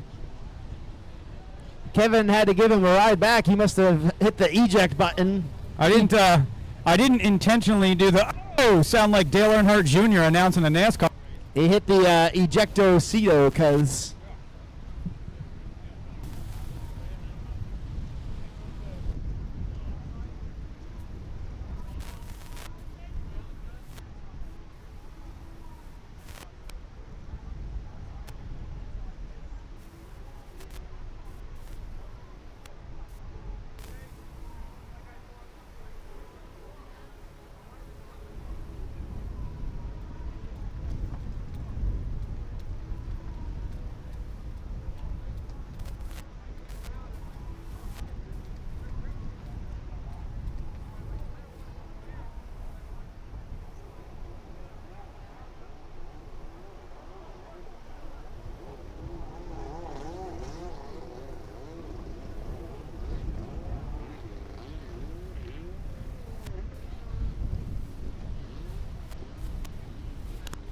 All right.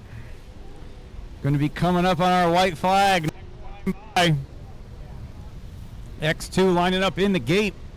Run about 1100. Still trying to hold it down. we are blessed in this next X2 moto to see Carl on the gator ski. Have you seen the gator ski up close yet, Billy? No. Oh, wow. Treat Oh, yourself. shit. Oh, shit. This is the family-friendly program. That is a... Oh, dang. That is a full You know what? gator You know what over I there. appreciate the most? It appears he changed helmets. That is impressive. It goes better with the gator. It goes better with the gator. We got looks like a front is. We got a little direction here. Moisture coming our way. We got about an hour of rain and then a beautiful afternoon, which means we will. Oh yes, that's coming this way. But it will be gone in an hour, which means your drive home will be beautiful with the windows open while you drive in your underwear because all of your clothes are soaked. Oh, here we go. Ian and Davidson. Ian just took the Joker and came out just a nose ahead of Davidson there. And that's all you need in racing. That is it. Good riding by these two. Here we go. Todd Sarzinski back up and running. That boat is not dead in the water. Todd appears to be a little dazed and confused. He didn't miss a buoy, but he did do an extra buoy. Yeah. He must have rang his bell a little bit out there. Yeah. So here we go. This is a battle for position. Both top two riders have hit the Joker. I don't know about the third and fourth. Yep. I want to remind anybody on the beach that can hear us that the The decision buoy for the split off the start has completely lost its cover. It was fetched and brought back in. It will not stay on anymore. That blue SBT buoy is the decision buoy. While many riders out on the course may not be aware of this,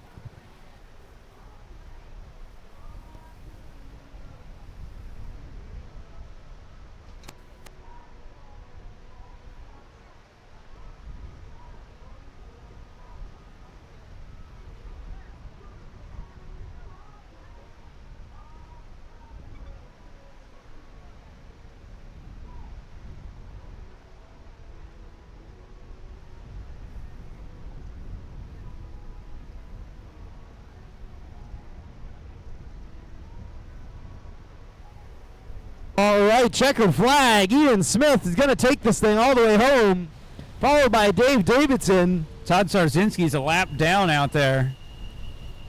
That looks to me then, that puts Cove in that P3 position. Boy, this is going to be an interesting shakeup in the 4-moto format here. I'm not sure where it's going to end up. Jay Edworthy able to hold off Noah.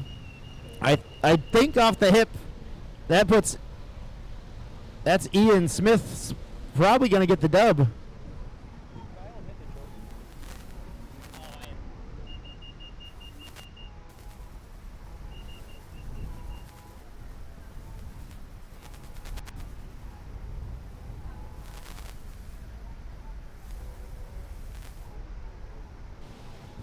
Oh man, Course Marshal Randy still got a little race left in him as he's trying to run these boys down that are doing another lap.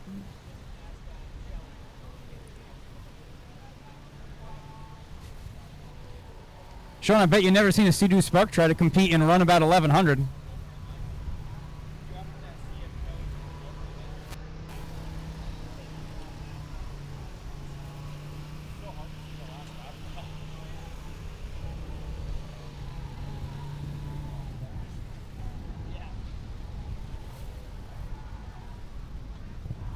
All right, X2 Open down on the line. Race number 7 in the gate.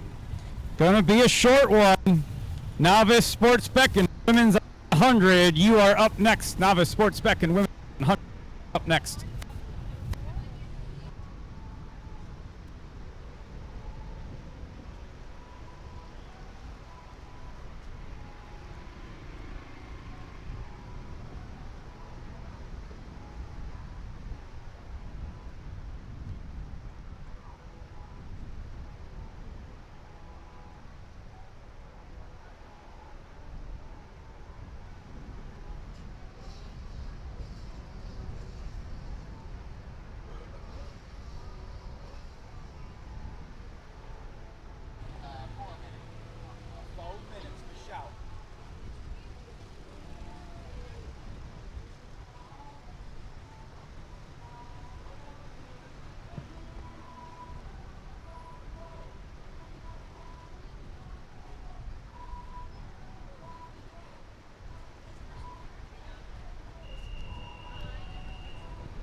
All right, getting these X2s fired up on the line. Down there, you're going to have the number 7 of Kayla Pliska, the 11, Pete Burke, that white 51 boat, that's Jock Mazotsky, the 808 of Chris Van Way, and the number 3 Gator.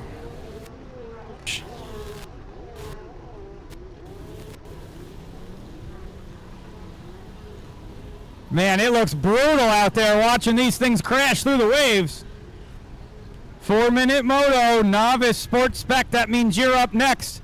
If you count laps and not minutes, they're doing 2 laps.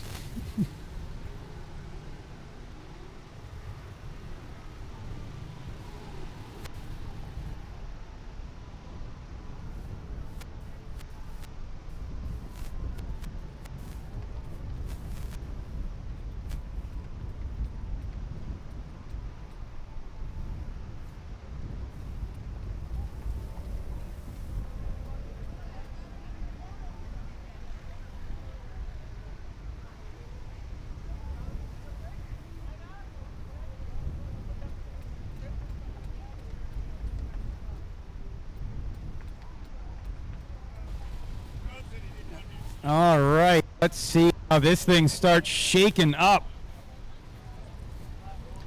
I see the 51 of Jack Mazowski out there with a good start. The 51 of Jack's out front, but he's got the 808 of Chris Van Way right behind him. Pete Burke holding down third place position, might be battling out with Carl Hausch. I believe Carl made a pass on him. Pete got scared, looked behind him, thought there was an alligator in the lake.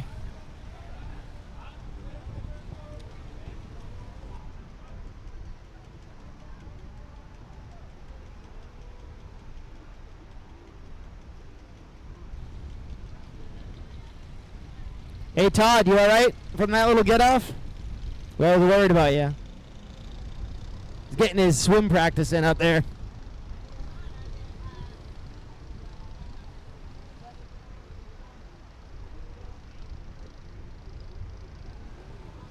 Jack airing it out, proving us all wrong. Putting in a respectable lap time in these conditions.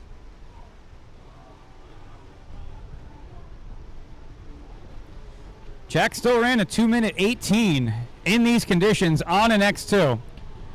Race number 8 down to the line. Is that our novice sports spec and women's runabout? Two laps left in this X2. Get down to the line, novice sports spec. Watch yourself, there's a gator on the course. I don't know how the gator rides sitting down through the conditions like this. I believe, as Will Ferrell once said, gator don't play. That is accurate. Will Ferrell did say that. And it wants some walking around money or something like that. I haven't seen that movie in years. All right, race number 8 down to the line. There's less than a minute on the clock, so that means white flag will come out next lap around. But these are X2s, so that might be 12 minutes from now.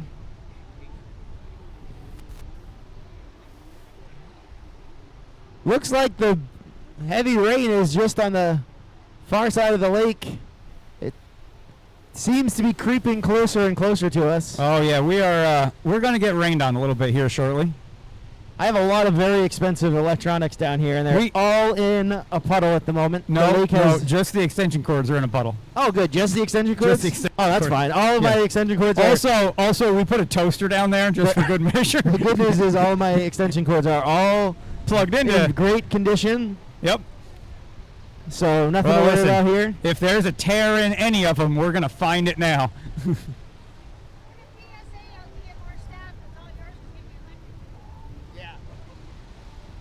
If you've ever wanted to see Shelly in a better mood, see her after she gets electrocuted.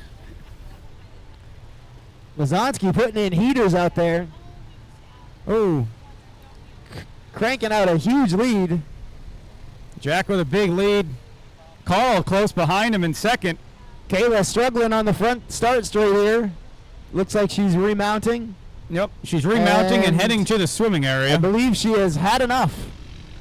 She seems to be heading towards the beach. Yep.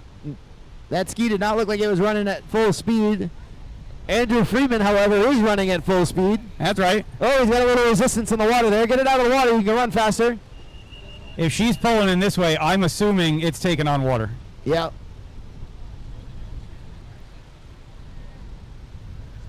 And if there wasn't water in it before, opening the hood in these conditions will introduce it. Or at least the seat stayed on. White flag is out. Mazowski, 1 lap to go with a gator in tow. With a gator in tow, that is. It is not time to rhyme. What? It's not time to rhyme. Nope, it's not. Race number 8, where are you? Novice Sports Spec down to the start line. Race number 8. I see a women's 1100. I see a couple of boats getting down there. The Nickerson crew putting their machines down at the far end of the beach. I see Zipkin pulling theirs off of the beach, literally. Yes. In their defense, when they parked it there, that's where the beach was. The beach is coming closer and closer to all of our electronics. Unfortunately, I probably should have gone back another 5 feet when we set everything up, but it was dry when we were setting up. The lake was flat, you know, it was nice out.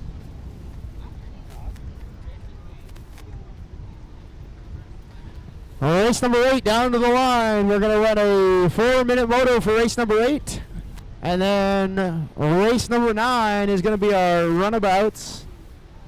Race number 10, we do have a couple scratches. Both of the older gentlemen in ski stock decided to both opt out. Davidson and Gould are opting out.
All right, checker flag flies. Bazanski P1. Gator with a P2 on the Gator boat. Best finish of the weekend. Van Wee Jr. out there having a good time playing around in the surf. Good weekend for Bazanski on that 51 boat.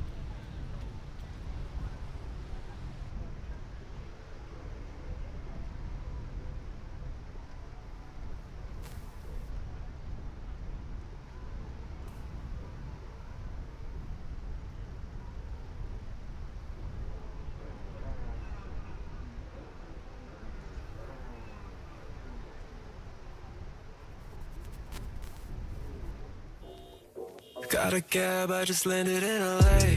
Sent you a text, I know it's a little late. Across the world, but you're just a flight away.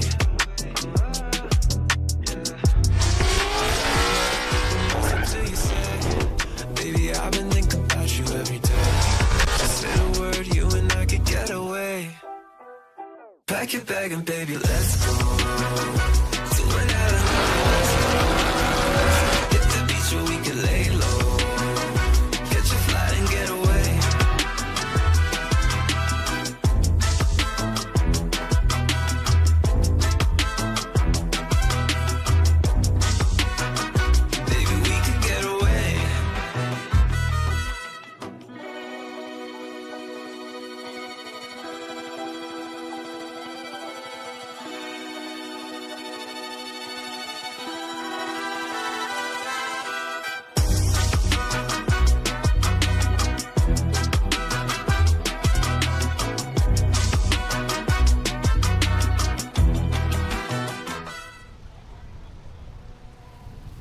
Pole position on the inside splits the 512 of Avery Nickerson. Right next to her, the 15 Gage McMaster. And right outside, finishing up your inside gates, the 212 Ryder Downey. Out in the outside split, Sue Zipkin.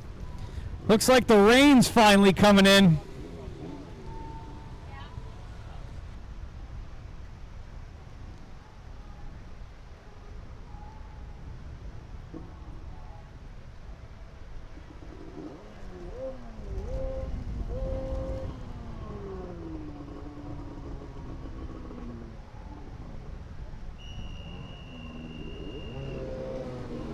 All right, getting these things fired up. As the rain's coming in, I've receded into the scoring tent to watch this on the live feed. So if ever there was a good time for some camera coverage, we need it now.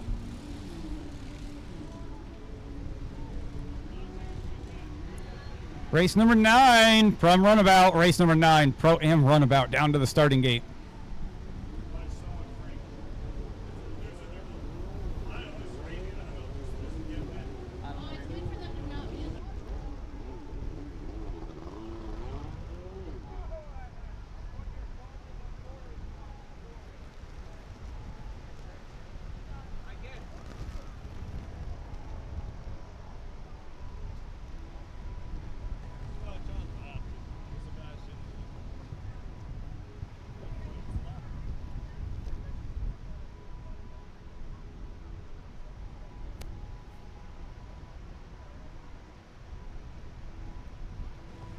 Four-minute novice sports spec class, 4-minute race. That means we're going to be looking at about a 3-lap moto, depending on how Gage McMaster lays down these lap times out here, as he's already stretched out a comfortable lead over what I believe to be Avery Nickerson. And then Ryder right behind her. Oh, Ryder stuffing the nose out there on the far side of the course, able to keep it in under control.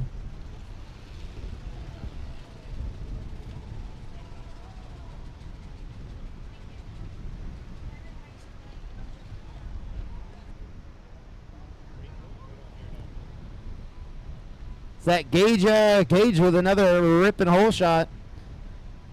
Gage turned 16 next year. He's going to be moving up to the Pro-Am class. Dicing it up with the big boys in sports spec. The girls have a couple more years to go.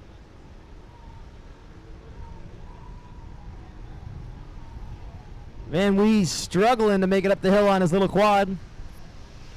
Brent's going to go help him with his little quad. It's like a group of little quads up there. It's like a bunch of kids riding quads on the hill. Brent's always the first one to lend a hand.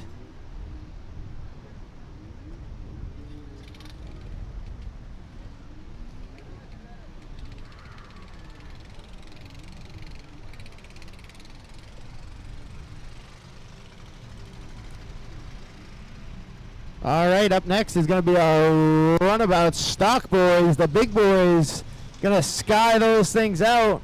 Todd Sarzinski back in his boat in. I don't know what's going on the right-hand side of the beach.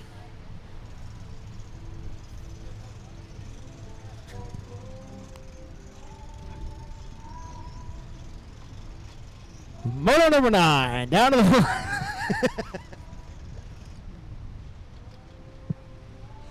Moto number 10 is our ski stop, but we are going to have a scratch. Davidson scratching. Gould is going to scratch. Sebastian, I think, is going to take his 2-stroke out there and get some laps. For a minute, I thought there was 2 gators on the beach. You never know with this blow coming in here. It blows a lot of things up on the beach like these dead fish. Oh. Kelly.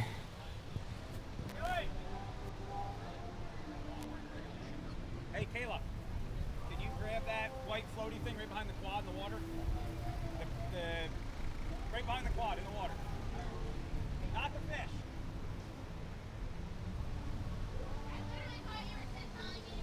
Not the fish. I was like, no, Billy, I will not grab that dead We fish. watched it. The gate just fly away. And I'm wearing these fucking things.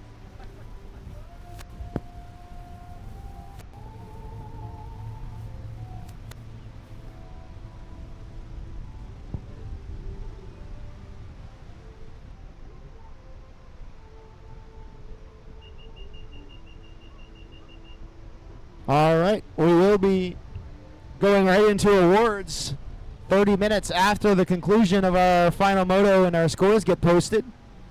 So you guys can all go get dried off, get your best dressed clothes on, and we're going to do some podium pictures. And hopefully the rain will let up just enough time for us to have a nice little podium ceremony. We're going to be doing that right in front of the tent. We've got the backdrop set up, facing into the wind, so we'll hopefully be able to get a nice award ceremony in here. We do spend a lot of money and time building these nice double-layered Trophy Extreme trophies. Although I'm going to have some words with my partner Terry. They made the holes a little bit too small this time for some reason, so we had to drill out all the holes in our trophy, so Terry's not going to hear the end of this one. But we do have nice double-layered trophies ready to go. And if you're friends with Tom Limbert and you get one with Tom Limbert on it, make sure you take a picture and send it to him and remind him that this was such a great weekend that he missed. Well, he's also buying dinner at the next round. Also, if he didn't watch the live stream, tell him it was the calmest that Lake Champlain has ever been. He is definitely watching the live stream, and he also is buying us a steak dinner in Oklahoma City. Ooh. He doesn't know that yet. Oh, he doesn't? No. But he recommended the steakhouse. how much to have that door dashed to just below the capital region You in can New come York? out. We're racing in Norman, Oklahoma. Come on out. Yeah, that's a quick flight, right? I think so, yeah. I mean, I've got a whole bunch of people flying in there, so you might as well just hop in. I don't know. I just flew to Atlanta on Frontier. I don't know if I'm ready to Ooh, get on a Frontier. plane again. Yeah. Yeah, that was awesome. I can't do that. Yep.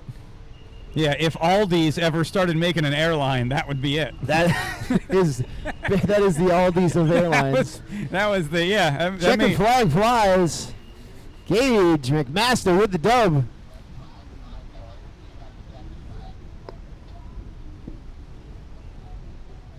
All right, race number 8 and then race number 9, and we're almost home. Almost home. Which is why it's raining now. Yeah. That sheet, that wall of water keeps getting closer and closer to us. We're going to need to be ready to put all 4 sides up on these tents to at least get through the storm when it does come over here.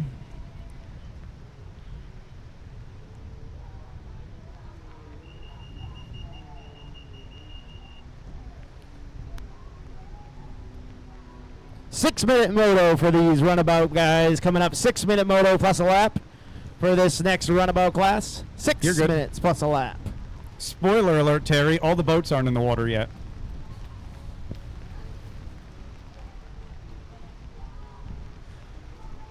Final rider Sue Zipkin making her way down the front stretch as Todd Sarzinski makes his way through this rough conditions.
All right, great start for Pro-Am Runabout. Disappearing out into the lake in a wall of spray. 6-minute moto and then race number 10, Pro-Am Ski GP down to the starting line.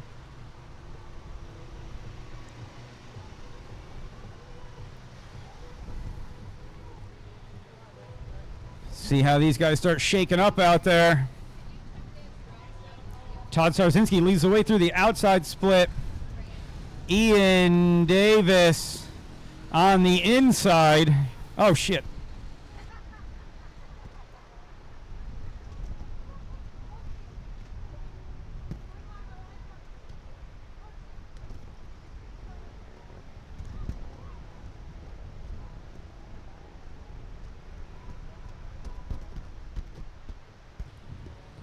All right, out in front we have got the C46 of El Presidente of the BRP Museum, Hamburg Flooring, sponsor of this tour for over a decade now. Todd Sarzinski putting work in on the big boat. Attaboy. Followed by Ian Smith in second. Then we gave these big boys 6 minutes on the clock. Todd slicing and dicing his way through the blue splits, airing it out. Oh, baby, hang on to that thing, Toddy. That is a bucking bronco if I've ever seen one. Ian Smith going to do everything he can to chase down Big Daddy Todd. I think Ian would still have the overall on the weekend at the moment. Jay Edworthy hanging out in the back. I think he may have been playing coy a little bit about his arm, because this is unlike Mr. Edworthy.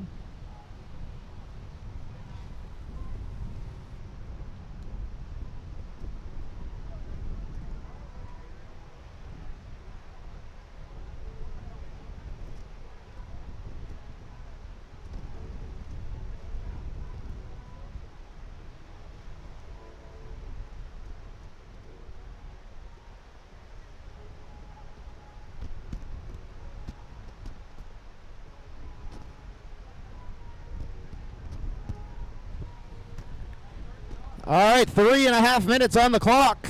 No one's opting to take the Joker lane yet. Smith will probably take it here. Well, they got a slightly longer moto and substantially faster lap times. They're going to get a few more options to take it.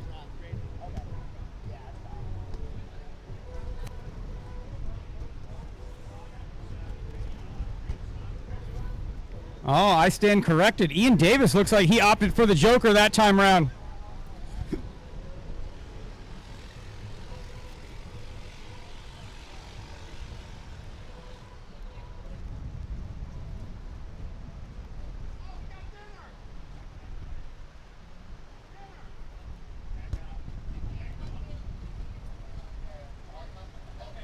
Jay Edworthy hitting the Joker buoy this time around.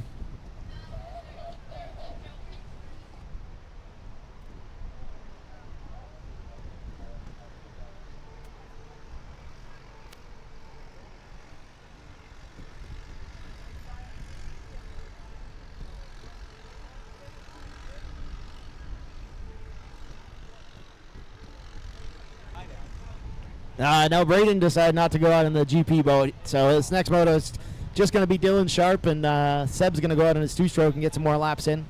We're going to see if Sebastian can beat his best lap time in this next moto.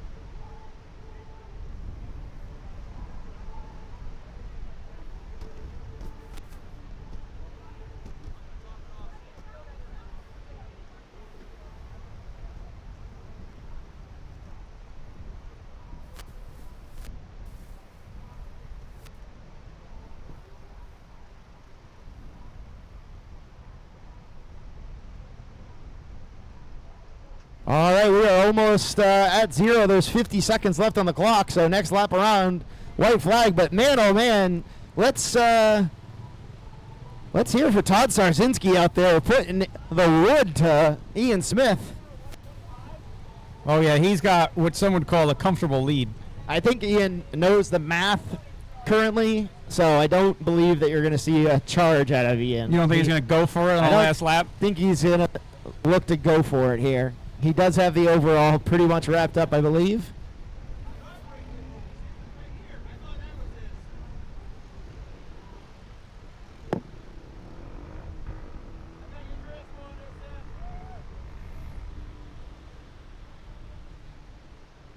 All right, one more motor to go after this, and we are wrapped for 2026 round number 4 of the SBT East Coast Watercross Tour.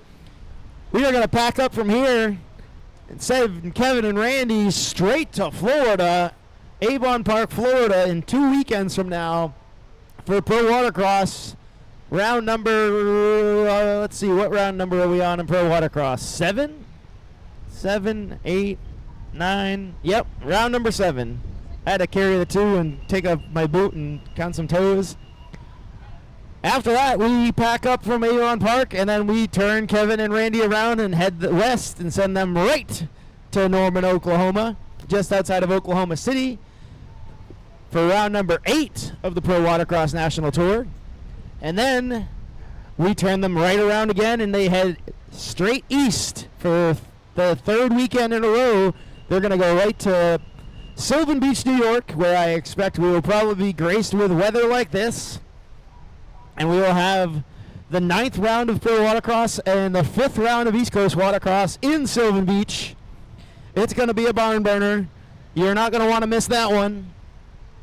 I expect some of the best competition of the season. We are having a bunch of the Florida guys come up. I know a few of the Southern guys are making their way up. Some of the West Coasters are going to make their way over. Some of these guys have been following the tour quite a bit. Guys like David Zapirian are actually driving to all 3 in a row. He's going to certainly won the mileage award. Last year, I think McClure won the mileage award. I think Zapirian might be getting it this time. You'll find the likes of Charles GUINCHARD down in Florida with us. You'll also see the likes of Miss Kyla Keach unveiling her new married name. She will be traveling around with us down in Florida. Todd making his way around. Edwardly gets the white flag. Todd Sarzinski with the dub. Let's hear it for El Presidente of the BRP Museum, Hamburg Flooring. Well done, Todd Sarzinski. What a hero.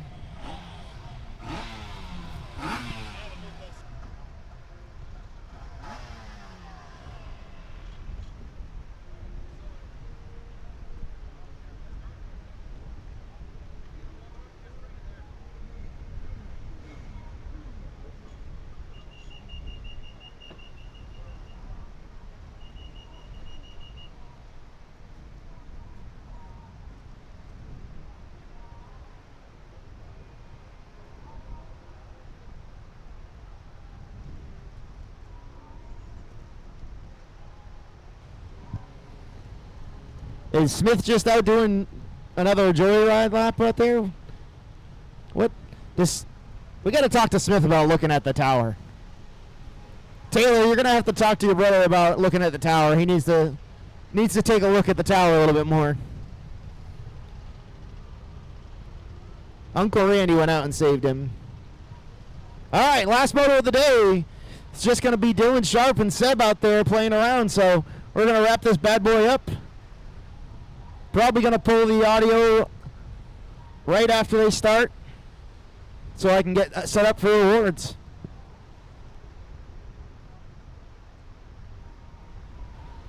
So we will leave you to the sights of these last 2 playing around out there. We're going to close up and get wrapped up here. We're going to wrap up our live stream and get it restarted. Give us a few moments and we'll be back online and we'll be streaming our awards.